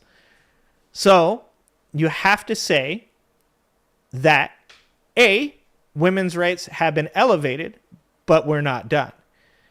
B, we may have pivoted too hard and left behind people, specifically young men, that are feeling as though they're being disassociated from society and they're becoming solitary. And we can talk about all of the involuntary celibate culture and all that stuff that has developed because of that. We can talk about how 4chan played a part in young men being educated by the internet instead of being educated by their parents. We can talk about why a family nowadays has zero time for their children because they're both working 40 hours a week, and how that's also impacted young men. There's a lot to go into that, and that's why I said I can't really like do it right now, because if I'm going to do it right now, we're going to be here for a really, really long time. But because it's a huge issue.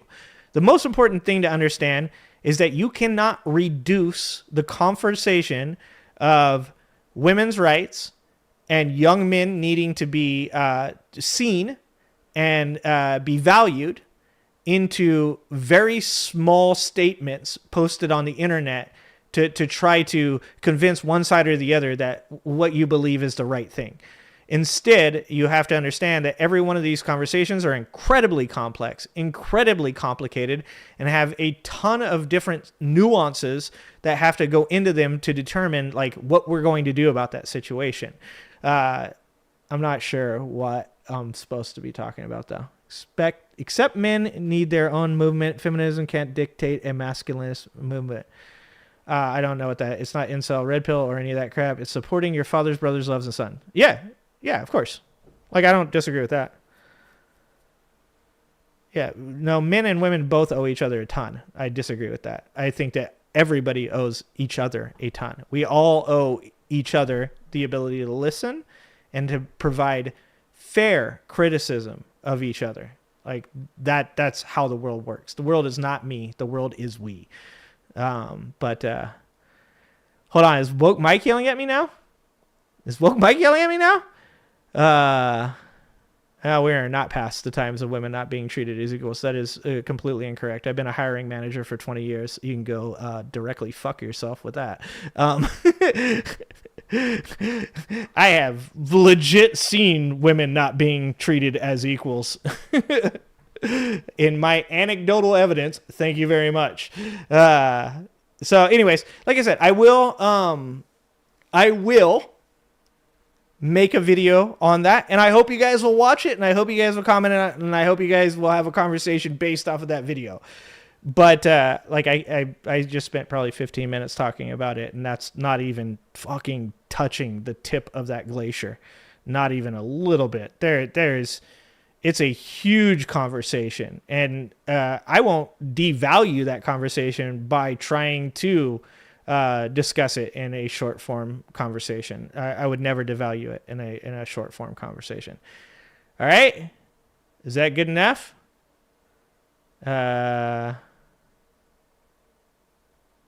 Like ESPN would say. Okay, I'm not gonna. If you're quoting ESPN, I can't do this. All right, we're going back to Elon and Luke, guys.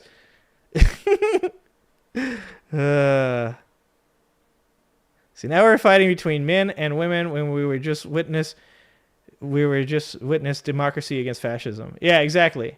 See, this is what the left does. I'll be honest with you. I'm going to point something out right now. This is what the left does.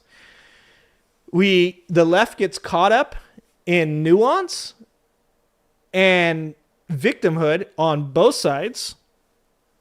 And before somebody's like, I'm not saying I'm the victim. That's what I'm talking about. Is that on the left, there's a ton of empathy. There's a ton of care. There's love and all those things. But the moment that somebody feels like they're being pushed back against on something that they feel is really important, which is appropriate to feel defensive about that, what ends up happening is the reaction to it oftentimes can be an overreaction. And then the words that are used to describe those things create these real arguments because people start arguing about semantic bullshit. The reality, and I'm going to continue to fucking say this, on the left, is that every one of you agree on the most fundamental parts of your ideology. And that is, all human beings should be treated equally, regardless of sex, race, gender, sexuality, age, all of those things. And so you have to find a way to have conversations with each other where even when you disagree upon something, that you can still walk away going, I do disagree on some very minor points of the things that you believe or how you choose to go about the ways that you argue or how you think that we can solve this problem. But we're both working towards the end goal. We're both working towards the same outcome. And if we can get our shit together and work with each other instead of against each other, the world can be a better fucking place. So don't forget that when you guys are arguing. Don't forget that you're literally arguing with somebody that has the same values as you do, and you're only doing a disservice to those people and those outcomes by continuing to fight in a way that pushes each other away from each other. The right is like this, and the left is like this. And that's not how it's supposed to be. Okay? That I'm glad that the left wants to engage. I love that the left wants to engage. They just need to be able to do it better. They just need to learn how to have conversations. I had a conversation with a friend of mine the other day. I have conversations in chat, in text messages with people that get very fiery. And oftentimes, like I said, people can think that I'm being condescending when I'm having these conversations with them in text because the way that text comes across is like, it's like text was made to hurt your fucking feelings. It's devoid of emotion. It's devoid of feeling, and everything is left up to your, like, you know, what you think about it, your judgment. And so I've had conversations with very good friends of mine that have deteriorated into them kind of like complaining that I'm being condescending or I'm being mean or I'm, you know, trying to tell them that they're wrong and there's no way they can be right. And each time I've said to them, I love you. I appreciate you. I think you're incorrect about this, and I'm going to state my point of view, and you get to state your point of view. But at the end of the day, at the end of this conversation, as long as you are not homophobic, as long as you are not racist, as long as you are not a person that's going to shit on somebody because of something that they are born as, then we can be friends. End of the day, that's what it comes down to. All right. Yeah, well, I mean, like I said, fan, I'll make the video, but I don't know that you're gonna. I think you're fighting a war. I get it, but I think that the tools that you currently have to make your argument in the context of being in a chat are not sufficient. You know, like I said, the ideas that you're trying to argue are complicated, complex, and to you they might seem like, no, it's fucking common sense. It's really easy. But that's your judgment of something that you've worked out fully within your head, and that other person can't be in your head to see it. The biggest issue in society is reducing things because we understand them, and so we think that we can get them across to people in very short sentences or small blocks of text. And the reality is that's not going to happen. You're not going to. You have to find a way of communicating with people where you say, I completely understand your point of view. I appreciate your point of view. I think we're working towards the same goal, but here's where I disagree. And just typing that out would take your first block of text, right? So then your next block of text, while everybody else is talking, is going to come, 5 minutes later, and it loses its efficacy. It's just, chat is not made to have long form conversations. It's generally to reduce something down and kind of give bullet points, I guess is what I would say, about what you think, and then allow people to rebut it. That's what I would say. Yes, people need to stop being hateful for the immutable characteristics of others that are protected under a social contract and societal norms. 100%, Manny. See, Manny actually sounds really... Wait, what did... You're talking about me? You seem upset at other people, but what to make it about us here in the chat? I don't get what anyone has done. No, Kelly, sorry. Kelly, somebody asked me to say this. I'm only being involved in this because fan asked me to say this. I'm not upset at anybody. Are you guys trolling me?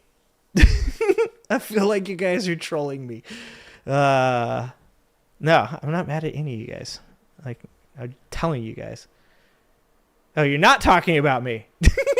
Oh my God. Can we have just a better example of like how like hard this type of communication is? I appreciate you, Kelly. I appreciate you. All right. So we're going to go back to the video. We're going to watch this. Wait, Sean. Well, AG, when truck driver struggles, that's not good for those that make less than a truck driver. There's no money in anymore. Yeah, we all work off of each other. Now silence, like, she's not talking about you. That's the voice I hear when I read your comment. Silent. You're like, she's not talking about you. I'm just kidding. What's up, Stan? What's going on? I've said this before about me. One of the things about me is that I grew up in like a really, really fucked up place, right? And so, like, I can very much disagree with people and like get emotional with people and get angry or get sad or get happy and then turn it off. Because that's how I survived, right? Was you couldn't live day to day with these without the emotion, because you had to be always ready to react to whatever the situation was. But also at the same time, if you constantly lived in fear or if you constantly lived in anger or sadness, whatever it was, that was always going to hold me back. So my whole mentality, my whole life has always been, when shit happens, I take care of it. And when things go wrong, I do try to fix it. And that's been a problem for me, because then after in my adult life, I try to fix things that people are like, hey, I was just trying to vent. And I'm like, yeah, I'm going to tell you what I think. So yeah. What up, Arb's wife? What's going on? What's happening, Sarah? I'm glad you like it. So, like one of my problems is that I try to discuss things with people in the way that I work rather than how they do. And so I've tried to be much better at that. And like being a manager has actually helped me in that manner, because every single employee has to be managed in a different way. You can't blanket manage people, because some people react to different stimuli, emotional, or, some people are very unemotional. I myself, like, my boss can yell at me, tell me I did a shit job, get me like just so worked up and super angry. And instead of like being mad and quitting, I'll go work fucking harder, because I'm just like, I'm going to work off this anger. And that's benefited me. But sometimes when I do that as a manager, and I get into it with an employee that I think needs to be better at their job, if I get mad and then I go and I work because I just want to be away from it and I want to be with myself and I want to think through and figure out whether or not I'm wrong or I'm right, what I'm wrong about, what I'm right about, I'm very quiet. And so people think that, oh, that means that I'm pissed off at them. So a lot of times I have to work with people and be like, hey, I want you to understand something. I'm not pissed off at you right now. You said something that did upset me, and I need to take a moment to figure out whether or not I'm wrong or I'm right here. So I just need a moment. I'm going to go here. I'm going to work. I'm not pissed off at you. I'm going to do my thing, and then we'll talk about this in a second. Am I still here? Mike, don't do that. I go and check my goddamn fucking the stream. Sorry. Now I'm getting tired because I've been here for so long. I went to check my stream to make sure it was okay. It's like watching the movie Click. Hold on. Fan, would you like me to link them the video? Okay. I've had too many people that simply don't know that I can't seem to share links in chat for some reason, or I would just post a video that explains it. Fan, I will... Hold on. Give me half a second. Look at me. I'm here to fix things. I'm here to fix things. Give me 1 second. Then we're finishing this goddamn video. I will not give up on this fucking Luke Beasley video, okay? It's not happening. All right, hold on. Make sure I'm not broadcasting everybody's dirty laundry.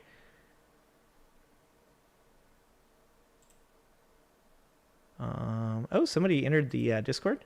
Whoever joined the Discord, thank you. And just by the way, I literally just looked at this morning to pop this up. Copy text. Oh, excuse me.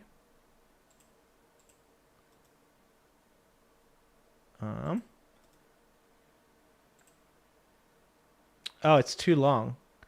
Oh, what the hell? Okay, hold on. Hold on. A number of people... Well, thank you Oh, for God being damn here. it. Drink. A number of... Look at you guys are making me do technical stuff. This is not going well for me. Okay. This...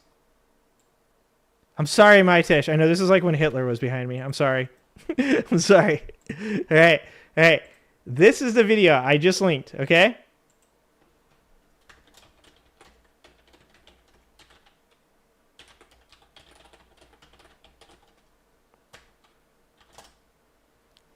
Okay. That's the video that Fan is talking about that Fan would like me to review and talk about. So if you guys would like to watch it so that way you can see what Fan's talking about, for sure, go check it out. Like I encourage all of you to do it. I like the Big Think. I've seen one or two of their videos. I have not watched more than one or two of their videos, but that is the Big Think. Okay. All right. We're going to finish this fucking Elon video. Sorry about Elon being on the camera for so long. Is Trump's romantic partner, so he's most intimately aware of all things Trump, you'd think. Elon gets he a acts ton like of money just from the another government. guy. Just, I don't know. It's kind of weird that Oh, even I'm out of Pam water. Bondi didn't give us more insight. Do you think it's because they're worried about the list coming out? Okay, hold on. What are they talking about? They're talking about the Epstein list?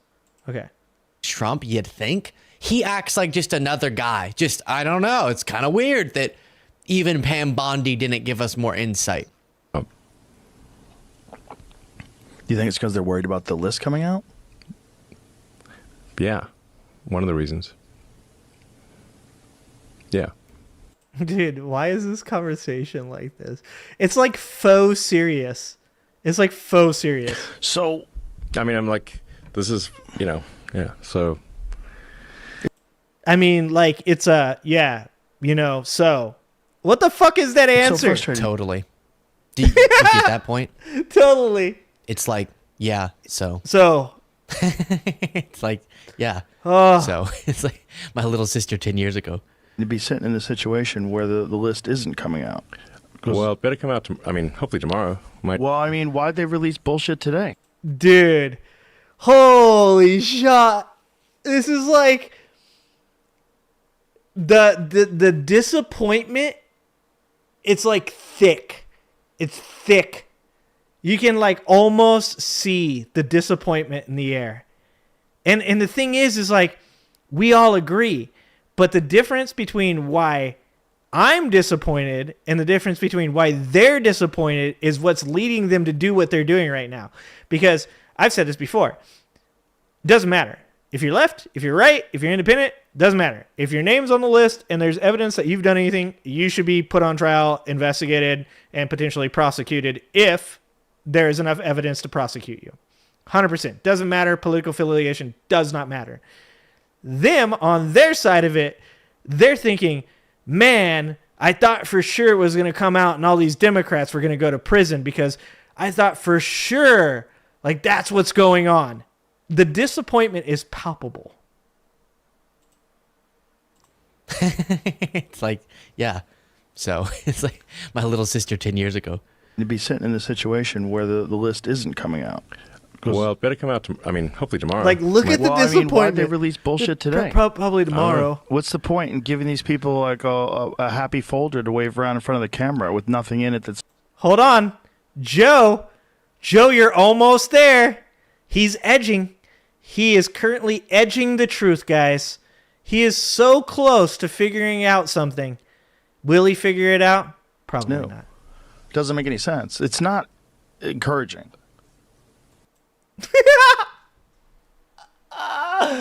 It's like watching two like married people. It's like somebody cheated on somebody and they're like, so I'm just asking you, like, did you go to lunch with Ben? Did you go to lunch with Ben? Because I mean, I saw you with Ben, and Elon's like, you know, it was just we were just there at the same time. He happened to be there, and I happened to be there. And Joe's like, just, you know, it's not real encouraging. Like, dude, it's not that fucking hard. They didn't either. They didn't have any fucking actual information, and they've just been gaslighting all of us for fucking ever that this shit exists, which is probably not the true one. Okay. Or B, I didn't say A, but A or B, B, fucking Trump, his name is all over it. Elon's name is probably all over it. We've seen videos, we've seen photographs. There's fucking probably tons of other politicians that are friends with Elon and Trump, regardless of political affiliation, that are also in it. And they're probably like, fuck guys, these guys are stupid, but we can't like just like totally recreate the Epstein files or they might catch on to it. Like, there's got to be somebody out there that knows ChatGPT and that kind of shit well enough that if they just recreate some Epstein files, that they'd be able to look at it and be like, no, this is created by AI, dude, 100%. Like, I mean, that's what I think they're eventually going to do. I think they're eventually going to fucking AI some fucking some Epstein files and be like, look, it says Bill Clinton's name 300 times. Doesn't say Trump at all. Didn't even know him. Had no idea who this guy was. Heard he killed himself. That's crazy. Oh my God. Like I said, it's the tough thing that they've got is, you know, they've been made captain of a ship with a hostile crew. Right. So they don't have like, you know, it's not like you have like magical powers. You get made captain of a ship with a hostile crew. You still have a hostile crew. Right. All right, Benny's bringing it back around. Benny says Rogan is teaching our young men. Let that sink in. So that is Fan's point.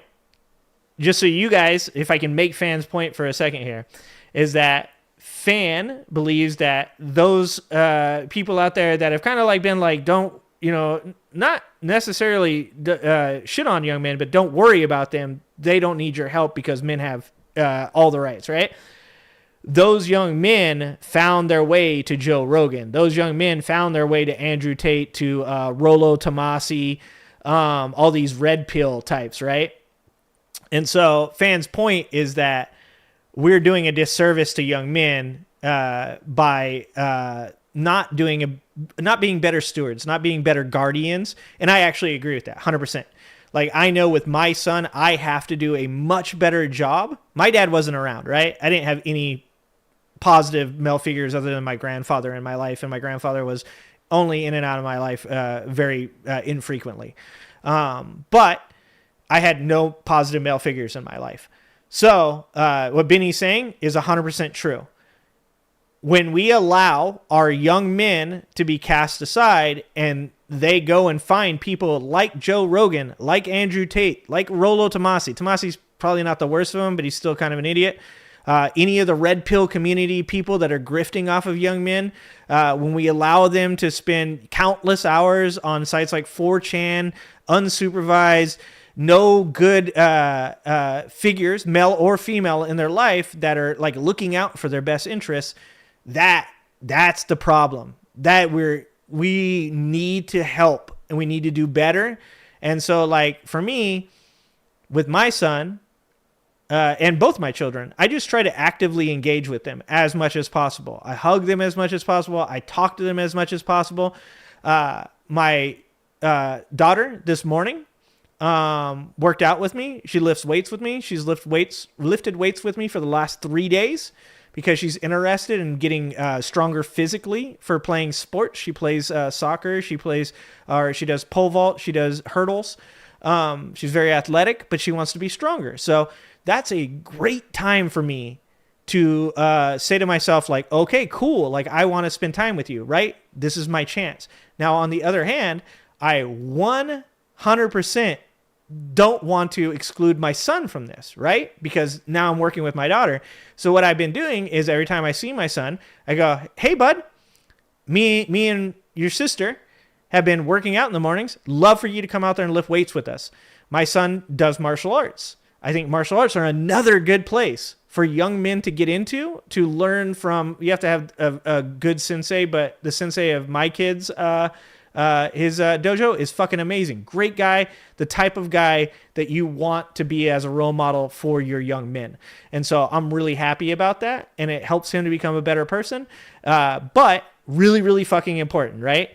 That I do not just go, oh, he'll be fine, he's a male. He'll be fine. That's not true. That is, we as parents have to take full responsibility and accountability for who our kids are. And if our kids are going to Joe Rogan for information, if our kids are going to Andrew Tate for information, then we have fucking failed. And we have to be better than that. So, yeah. Benny, great job. That's actually like a fucking perfect fucking comment. And fan. You've got to bring in people. Is that who what you're saying? Is that what you're trying to get me to explain to him? Be helpful as opposed to obstructions. What fan just said also is true. Everyone needs a positive male role model. Had they had that 20 years ago, they wouldn't be voting for Trump. Now, the only thing I disagree with that is that, like I said, I didn't have a real positive male role model, but I had very positive female role models in my life that were very encouraging of me doing whatever I wanted to do, whether it was masculine or not, right? So the only place that I disagree is that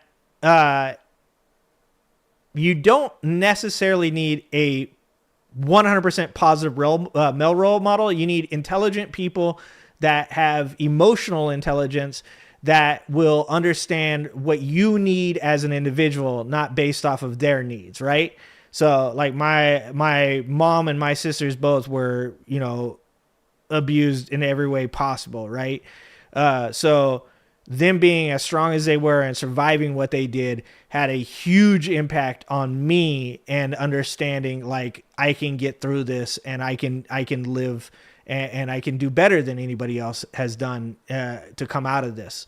And unfortunately in my life, my sisters and my mom did not, I wouldn't say, they survived, but that's like the best is they survived. You know what I'm saying?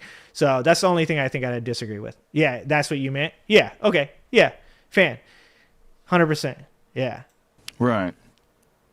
We've got to bring in people who are going to, they don't have like encouraging. I got to hear this Epstein shit one more time. Like I said, it's the tough thing that they've got is, the people who don't know who Tate is of a ship with a hostile crew. Dude. Not cool, bro. So they don't have like, it's not like you have like magical powers. You get made captain of a ship with a hostile crew. That is, What? Doesn't make any sense. It's not encouraging. Like I said, it's the tough thing that they've got is, they've been made captain of a ship with a hostile crew. Right. What are you talking about? You have literally infiltrated every level of government and fired off the people that you dislike. See, this is just excuses. And this is the type of shit that, as a MAGA supporter, should like make you come awake, right? Is you thought this is your chance. This is like when you have a doomsday cult, right? When you have a doomsday cult, what do? They tell you, it's going to end on May 21st, 2021, right? And you go, okay, cool. I don't know why you'd say that's cool, but that's what they do. They fucking sell their house, sell their cars, sell off all their belongings and shit. I don't know why people are like hankering for this end of the world shit, but like I'm trying not to yet. Not yet. And then they're like, oh, May 21st comes along, it doesn't happen. So then the next time, oh no, I got the numbers wrong. It's June 30th, 2025. Then it comes along, it doesn't happen. There has to be a point where you wake the fuck up and you go, you've been fucking lying to me this whole time, and you have to have a reason for why you're lying to me. And if you look at Elon and Trump and the rest of the billionaire oligarchs and the rest of these corrupt ass politicians, you know why. You know why. Because they need you to keep working so that way they can keep fucking making money off you. This is not fucking calculus. This is like math 54. It's 5 minus 2 equals 3. But when you talk to a Trump supporter and you're like 5 minus 2 equals 3, they're like, well, I mean, maybe it is for you, but to me, Terrence Howard told me it's 4. And you're just like, I cannot fucking do this. Right. So they don't have like... Look at all of us with like our amazing you parents. have like magical powers. You get made captain of a ship with a hostile crew. You still have a hostile crew. Right. You've got to bring in people who are going to... End of the world? Let's go. Luck's down. Luck says fuck it. Elon has 14 kids now, 21st, just so you know. 20. He has 14 kids as How of long today. do you think that just so you guys is going to work? At some point, this is your federal government now. You've made that very clear. At some point... No, they'll just hold it for the full 4 years. They'll be like, you guys don't understand the amount of pushback that we've been getting. You guys don't get it. Like, there's all of these people, they know that if we get those files, they're so done. And these fucking morons will be like, yeah, exactly, bro. Like, you guys don't know. Deep state. Deep state. You know what I'm saying? I've heard that word a lot. I like Carl's Jr. Do you like Carl's Jr.? Like, it's your loyalists staffing all of these top positions. It's Donald Trump who's the president, who has declassification ability. Okay, go check that shit out. And it's your attorney general who said, 5 women, I saw 21st. That's the problem with this argument. They want it to be conveyed that no, we want it, we really do. We want to get it to you, but it's just hard. But I do like some Bondi, tequila. Pam on the weekends. Said, no. I saw all the stuff. Whatever it is that everyone's been waiting, I saw it. And we're going to reveal it. Here we go. Tomorrow. Big day. Yeah, she said, and shocking. Tomorrow crazy. Was yesterday. Arby's! And yesterday or the day before, it was just the same stuff we've had reported on forever, which is he had a bunch of friendships at different times, like with Trump, and associations with different powerful people. But beyond that, we don't have any new bombshell. I'll check it out. After Bondi was hyping it up, what was going to come out. And again, they're all... Yeah, I'd love to see all you guys in the chat, Pep.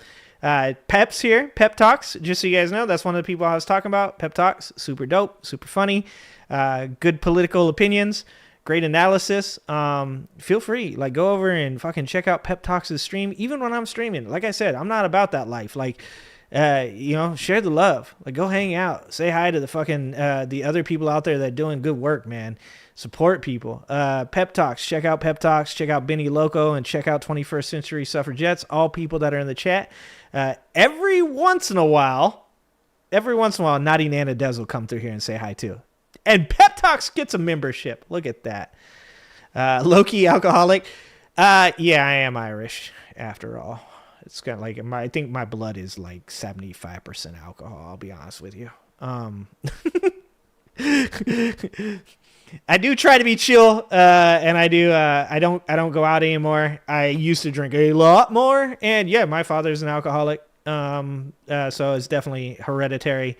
So I try to be real careful about that shit, and try to make sure that contain it to a day or two a week, and also make sure that like at no point should it ever make my children's life worse. Right? Ugh. God damn it! It's been a long day. My children's life worse is what I was trying to say. Like, that's the most important thing. Like, I tell my kids not to drink. I smoke cigars. I drink I tell my kids to stay away from all that shit. Like, I think that one of the biggest problems in our society is that while trying to make it okay that we do things, we forget that we set an example for younger people that like it's okay for them to do it too, and we discount the fact that all these younger people don't have a fully formed prefrontal cortex, which can be stunted by tobacco, by marijuana, by any drug, really, alcohol, all that stuff. Like, I'm totally for the legalization of drugs in our society. I think that they should be regulated, but I am for the legalization of drugs in our society. But I also believe that as a parent, you should be talking to your kids and saying, hey, it'd be great if you could go without doing these things. And that includes caffeine. It's great if you could go without doing these things. I know I choose to do them, and that is my decision. But if you do them, you should be waiting until you get to a point where you have the full use of your brain. So that way, A, you can make the best decision for yourself, and B, you end up having the full use of all of your facilities. Like, that's like I said, I think like a lot of people want it to be one thing or another, one thing or the other. And I don't think that you have to do that. I think you can speak about things in a nuanced fashion. Your daughter is out of the house, you drink. I feel you, Luck. Like I said, let's see. Okay, we gotta finish this video. Also, thank you, my Tesh, for the 5 memberships. I fucking appreciate you guys so much. I really do.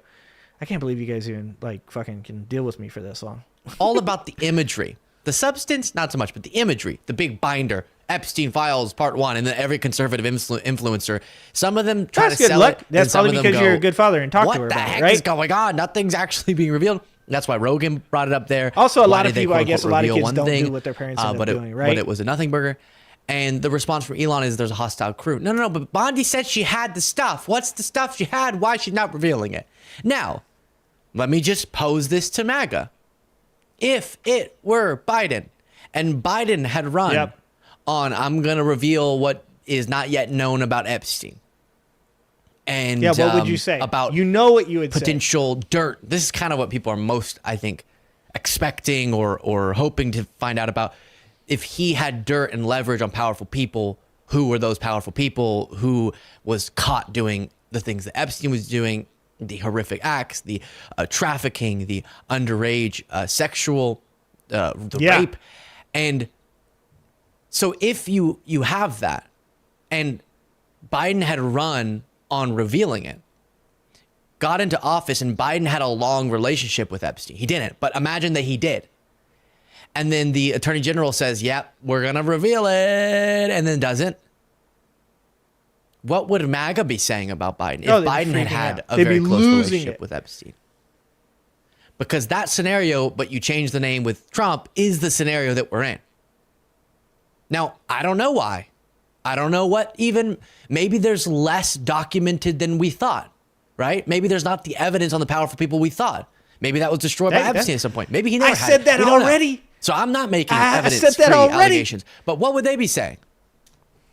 Then here on Social Security, Elon Musk calls it a Ponzi scheme. Do you think that means Social Security benefits are more safe now or less safe whenever the guy who's been cutting all the stuff says this is a Ponzi scheme? He doesn't seem to know what a Ponzi scheme is, though, by how he explains this, but we'll see.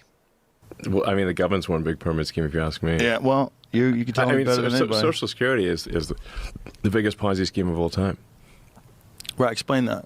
Oh, so, well, people pay into Social Security, and the money goes out of Social Security immediately, but the obligation for Social Security is your entire retirement career. So you're paying with you're paying like if you look at the. He has no fucking idea what he's talking about. He doesn't understand it. This is just like when that fucking conversation happened on the Twitter Spaces where the guy said, explain to me what a stack is. And he couldn't explain it. And he got mad and said the guy was just being an asshole. This is the exact same thing. He can't explain it. Holy shit, this isn't even that hard. He goes out of Social Security immediately, but the obligation for Social Security is your entire retirement career. So you're paying with you're paying like if you look at the future obligations of Social Security, it far exceeds the tax revenue. That's not a Ponzi scheme.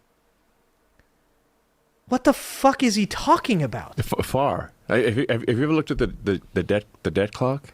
Yes. Okay. There's our present day debt, but then there's our future obligations. So when you look at the future obligations of Social Security, the actual national debt is like double what people think it is. Because he's trying to say that, like, he's trying to say if you look forward to a certain amount of time, you're actually going to owe way more than that. Yeah, that's the reason people have for fucking ever said that Social Security should not be gotten rid of. It should be revamped. And the way that it should be revamped is because you have billionaires that have a cap on how much into Social Security that they have to put in yearly. And that cap needs to either be elevated or gotten fucking rid of, because if I have to pay a certain percentage of my wealth my entire fucking life, then billionaires should have to too. The reason that there is a incurred debt on Social Security past what we believe is its life is because billionaires don't have to pay past a certain point. And fuck billionaires, just wealthy people don't have to pay past a certain point into Social Security. There is a cap on that. What the fuck is he talking about? Because of the future obligations. So. What a sound. Let's hear that sound again. That was fucking amazing. Oh my god, we're just fucking, the government's ran by fucking morons. Oh, we're cooked. We're so cooked. Ah, god damn it. Ah. So. I'm gonna react in a second. I love that. Oh my god! I love that reaction from Rogan. Oh, that's a what? Oh, he didn't explain what it. People think it is because of the future obligations. So that is, yeah, that's 100%. People are living way longer know. than I don't know what the expected. fuck you're saying. And I actually understand it. There are fewer babies being born, so you have more people who are retired and that live for a long time and get retirement payments. So the future obligations. So Okay, let me Elon explain this. Let me help him out here because he's a fucking idiot. What he's trying to say is that when you have people that are living longer, this is what's happening in Japan right now, right? So when you have people that are living longer that need social safety nets like Medicare or Social Security or SNAP benefits and stuff like that, right? Because not every old person is going to be somebody that did well in their career enough to like pay enough into Social Security for it to be for them not to exist without other social safety nets. So with all of these social safety nets, you create this immense overhead when your population grows older. So if your population ends up being top heavy, which is what's happening in Japan right now, then you have all of these people that need these checks cut to them. And then when you don't have a super high birth rate, which is something that Elon Musk, you'd think he'd be fucking doing amazing at this because this is all he fucking talks about. But when you don't have a high enough birth rate, then you don't have employees that are coming up, that are participating in the workforce, that are paying into the Social Security system and paying into social safety nets, that are paying into the taxes to keep that afloat. But once again, we are completely avoiding the actual solution to this. Just like we constantly avoid the actual solution to healthcare being a single fucking a universal single payer system. Like that's the fucking answer. The answer is to make people that make bajillions of fucking dollars pay their fair share, or else they get Luigi'd. Just saying. However bad the y'all better go follow me on Twitch right now, for the federal government. Wait, that might be the only thing I have left after this shit. So what cracks me up about this is Elon is articulating his point, and Rogan is reacting with his. I do not remember Logan's rant. I don't think there's a bombshell being explained or something really high-minded and thoughtful that Elon's going through. And he sets it up. The premise is sort of, I'm going to expose a fraud with this explanation, a Ponzi scheme. Yeah, you didn't explain shit. To discuss an economics 101 concept of population change. Yes, as our country develops and the characteristics of our population changes, then you do get to a place ultimately where the working population isn't able to directly fund the retired population's benefits, especially with life expectancy increasing. You know what I like about Luke? Fucking smart. That's what I like about Luke. That right there. You see that shit? Luke is more intelligent than Elon or Joe Rogan. This isn't hard. This isn't something that's like some kind of fucking like super genius level idea. These are easily explained things. And there's actually like real life examples of it throughout the fucking world that you could look at to compare. Like I said, like what's going on in Japan. Jesus Christ, these people are so dumb. That doesn't mean you have to cut people's benefits who are absolutely relying on. In a time of record wealth generation and record wealth inequality in that generation. You think he's a robot clone? Look! That you could just change the approach to revenue, which they never address. It's always cuts to benefits while they... Not gonna lie.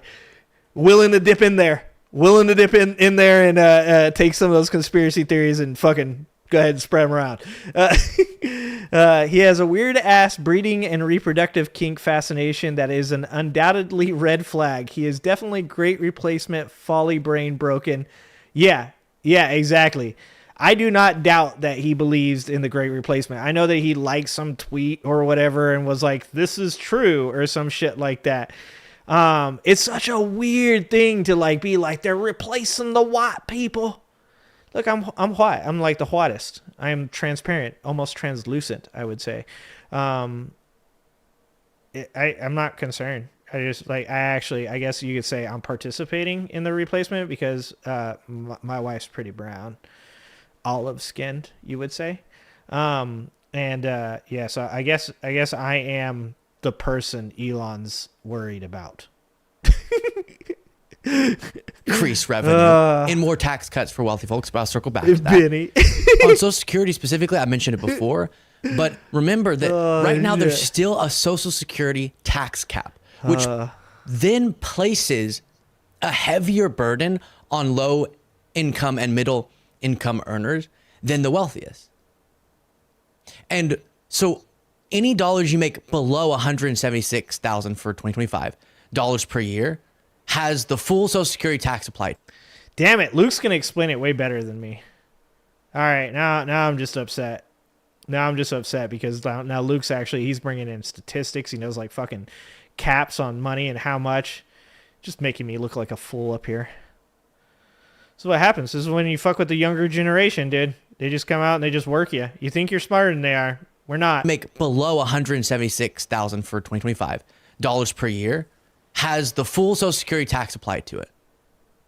And then any dollar you make above $176,000, so people making a lot more money, all the money up here does not have the tax applied to it. Yep. That's so what while I'm saying. Yeah. Any low income and middle income earners are having every dollar they make touched by Social Security in taxation. Every dollar. Every dollar. Some of them, it's only a small portion of their income that's having that tax applied to it. So you just get rid of that, and everyone has their whole income taxed for Social Security. And then in an instant, with that one policy change, you have a solvent Social Security program. High five, Luke Beasley. He never even same page. references that as a solution. It has to be. It always has to be with these MAGA folks, starting with cuts to people's benefits. Even though clearly, the wealthiest among us are doing absolutely incredibly, and they keep exponentially, but then we keep insisting on more tax cuts. And you want to know something that's crazy? So when Trump offers to bring these people in at $5 million a pop, right? These obviously they're millionaires to be able to afford the $5 million a pop. They're all going to come into the country and contribute almost nothing comparatively to our taxes, and only up to that $176,000 in Social Security. So they're going to use the loopholes that all these rich people use. They're most likely, because they're coming from other countries, going to probably actually end up with most of their money being not taxed by using loopholes or sending it back or keeping it in foreign accounts. And then, even if they do get taxed on any Social Security at all, they're going to only be taxed up until $176,000. Like I said, Trump wants nothing but ultra wealthy people here in this country. He's tired of looking at your poor ass. All right? Like, you've been smelling up the country with your poorness for long enough. Donald Trump only wants fucking millionaires here. And eventually, at one point or another, this country will probably just turn into one gigantic Epstein Island where you have ultra wealthy people just fucking doing a bunch of weird shit. Canada hiding behind a gigantic wall, probably like a wall like on Game of Thrones. You guys remember that big wall on Game of Thrones? That's probably what Canada is going to do. Okay, that's not going to stop America, because global warming eventually is going to melt that wall. Melt that wall, melt that wall. That's what they're going to start chanting, right? And then Mexico. Well, I think Mexico's okay, because I don't know if you guys know this, but those cartels are actually like on par with our military as far as like capability. That's like the craziest part about Donald Trump saying like they're going to invade Mexico and shit like that. It's like, bro, not a good idea. Like, it's going to look real bad for us when we get our ass handed to us by the cartels. Like, we're going to lose a lot of respect. That's going to be bad. But anyways, yeah. That's what I think. America's going to turn into fucking pedo island with fucking weird millionaires that have access to any kink they want, inventing new kinks. And more decreases to the revenue, worsening our debt problem. That's what they're doing and in New York? solution No shit. can never be increasing the revenue among that group. And so he explains a basic concept, population like concept. That. I'm translucent. But says it in a tone like there's something conspiratorial going on, a scheme of some Luke tries to be too funny sometimes. And acts as if, this is what bothers me. It's okay if you... We all do. I guess it's, it's fine if you don't agree with my solution. I'm definitely guilty. And I know some people have the idea that it should really be like one person is only paying into, in a theoretical sense, even though this isn't literally how it happens, but their own sum of money that then they're getting. But people absolutely rely on these benefits, and it has been a promise that has been made. And right now, the structure of the program is placing a larger burden. Not, again, just to separate the concept, remember, not in total revenue, but in the portion of your income that's being impacted by this tax. Yeah, Luke's making the same point that I constantly make to people. When people say to you, like, well, the top 5% pays 70% of taxes, right?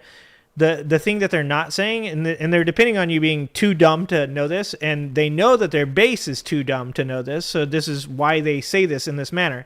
Any person that wants to talk to you in total amount of dollars rather than in percentage of wealth is banking on the fact that you're a moron. They're banking on the fact that you hear 5% of America's population pay 70% of taxes. They want you to go, oh, that's crazy. Oh, so I'm not getting fucked? And they're like, no, you're not getting fucked at all. It's been great for you. What you need to realize is that if I make $70,000 and you tax me on $12,000 or $15,000 of that $70,000, right? And then I spend $40,000 because of rent and the price of eggs, and energy and everything else just exists. And meanwhile, they're also telling you need to have more kids, right? So every kid that you get costs something like, it's like $150,000 from birth to 18 years old per kid. So each one of your kids is costing you like roughly like $15,000, maybe more, $20,000 a year. or no, less than that, 18, like 10,000, somewhere between like $10,000 and $15,000. Like I said, it's probably more than $150,000 at 18. So somewhere between $10,000 and $15,000 a year. You're paying for housing, you're paying for food, you're paying for transportation, you're paying for education, all of those things, right? So most likely, almost every single middle-class family that's out there is spending pretty much everything that they get, plus they're being taxed on it, right? And then at the end of the year, you might be able to put away $1,000, right? So your total wealth is $1,000. So if they were to tax you one more $1,000, you would have absolutely no money to put away. Whereas if you have somebody that makes $93 billion a year and they paid $92 billion into it, and then they spent, let's say, $500,000 during the year to survive, they still have $999,500,000 to put away in wealth. The problem with the argument that people continue to make that the top 5% pay 70% of our taxes is that it's a drop in the fucking bucket for them, where it is the entirety of even your fucking vacation fund for you. And they want you to believe that that's fair. It's not fair. It's not acceptable. And being in the wealthiest country in the world, it's immoral. There's a heavier burden on people making less money. That's broken. That's not fair. We're all for fairness. That's not fair. And so you could make an adjustment that would not impede at all the quality of life or the ability for success or any of it for the wealthier folks, and fix the problem he's talking about for quite some time. And it really baffles me that someone with the platform of Rogan couldn't do a little bit of prep before having the wealthiest man on the planet sit down with him to ask such a follow-up question. I said it at the beginning of this video. That's not what he's there for.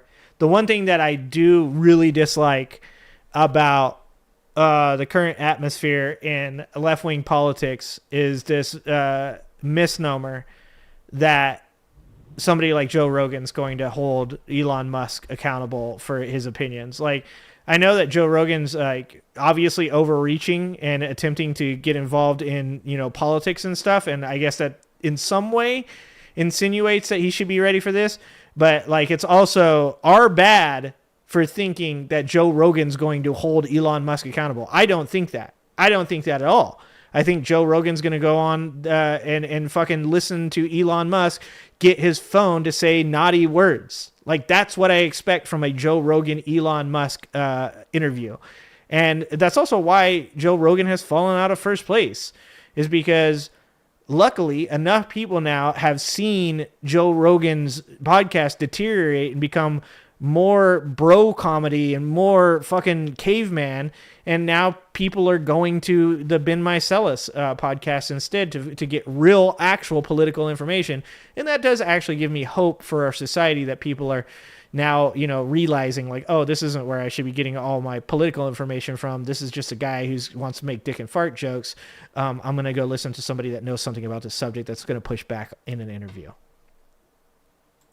Because then we zoom out just from Social Security. That's the solution there. But we zoom out from that and say, wait, they keep demanding cuts. What Chris and just while said, we all want, what Chris just said, the only minority that threatens America is the billionaire minority. 100%. We all want waste to be found and removed. We all want fraud, inefficiencies to be addressed. It is being proven by Elon that he's really bad at doing that, apparently, or there's not as much as they said. Exactly, fan. But they insist we have to reduce spending to necessary programs to address our debt problem. But the only reason our current debt problem is as bad as it is because people with his ideology have pushed for, lobbied for, and then people in Trump's position and many Republicans in Congress's position have pushed through massive tax cuts. Yep. Over recent years that time and time again disproportionately benefit those who are already doing so well. They don't need more tax cuts. And they like 83% of all the taxes in the consider last tax cut went to that the problem they're referencing of debt and future debt is a two-pronged problem. And when it is the case that people are in a record inequality environment, are at record heights of wealth, it is a tragedy that they would say we need to start in addressing this problem with cutting people's benefits who for their basic livelihood rely on it, instead of starting with not even, I mean, also some tax increase, but not even tax increases on the wealthiest, but just not cutting more, because their $4.5 trillion budget does just that, or $4.5 trillion cuts does just that, while the same bill calls for cuts to spending to things like Medicaid. It's a fundamentally broken ideology, and that's the fraud. That's the Good call. Scheme. Good job, Luke. While Elon acts like basic realities of economics and fiscal policy is actually the fraud. Shameful stuff. Share your thoughts in the comment. Good shit, Luke. That was very well said. Good job, Luke. Like I said, people like Luke Beasley and Adam Mockler make me think very well about our young people and our young men specifically. They're doing a great fucking job out there. Great job out there. Good job, Luke. Okay. I've been out here. You guys got me to go off on many different things to keep me here longer. I do appreciate you guys for that. Let's see. Let me make sure I know what I'm doing here. Get that over there. 4 hours? How do you guys keep me on here for 4 hours? On a Saturday at that. I haven't had any tequila. The coffee and the weights. Dude, lifting weights will give you a lot more energy. Just a heads up. I mean, I've been lifting for over 10 years now. But it always surprises me how much better I feel when I am lifting. Yeah. And then I always only do it for 3 months a year because, yeah, I'm an imbecile. So I just want you guys to know that I super duper appreciate you guys. Please, please, please go check out the video on the people that I shouted out, and please go give those people likes and subscribes and comments. As I said before, if at the end of the day I ruined my entire channel by getting you guys to go check out people that are intelligent people, that are knowledgeable, that give good advice and opinions on politics, I'd be okay with that. That's a sacrifice I'm willing to make. So, you know, go check out all the people I've talked about. Pep Talks, 21st Century Suffragettes, Benny Loco, Naughty Nana Does, one of my favorite people. Charlie Hilbert, another one of my favorite people. All of those guys, the Vanguard. And I've seen you guys' comments on the video saying like, hey, you forgot this person or you forgot that person. I just couldn't make a 30-minute long video of me, you know, talking about the people I like. I thought that would be probably a little too much. So feel free to drop the people that you love, the people that you think people should be supporting in the comments on that video. It helps the algorithm for you to leave a comment, and also it helps people to find people that are super cool. So, you know, each of us brings something different, guys. Like, that's something we all got to remember. I know that sometimes our stance on a certain subject seems like the most important stance, but don't forget, like, that's your lane. Everybody has a lane, and we need to fill those lanes, and we need to fill them competently, and that's how we're going to change the outcome of where this government is taking us. So, you know, remember that. You might disagree on things. You might feel very passionate about things, but in the end, you have the same goals. So remember that. All right, guys. What I would say is next Wednesday is the next live stream at 5 p.m. I'll try to put out some videos in between as I have time. And yeah, you guys know I fucking love you guys. You guys know that I'm always happy that you're here and you're doing the damn thing. Oh, no King Short. Okay, okay, let's do it next time. I can't. Okay, it's short. All right. Where is it? All right, link it to me one more time. Did you send it to me in Discord? I bet you sent it to me in Discord, huh? Is it on Benny's channel? Okay, everybody's leaving. All right, I'll get it next time. 21st, I accepted your friend invite on Discord. Send me the video. Send me the video in Discord, and I swear to God, I will definitely play it next time. Sorry. All right, guys. I love you guys. I appreciate you guys. And I hope to see you next time.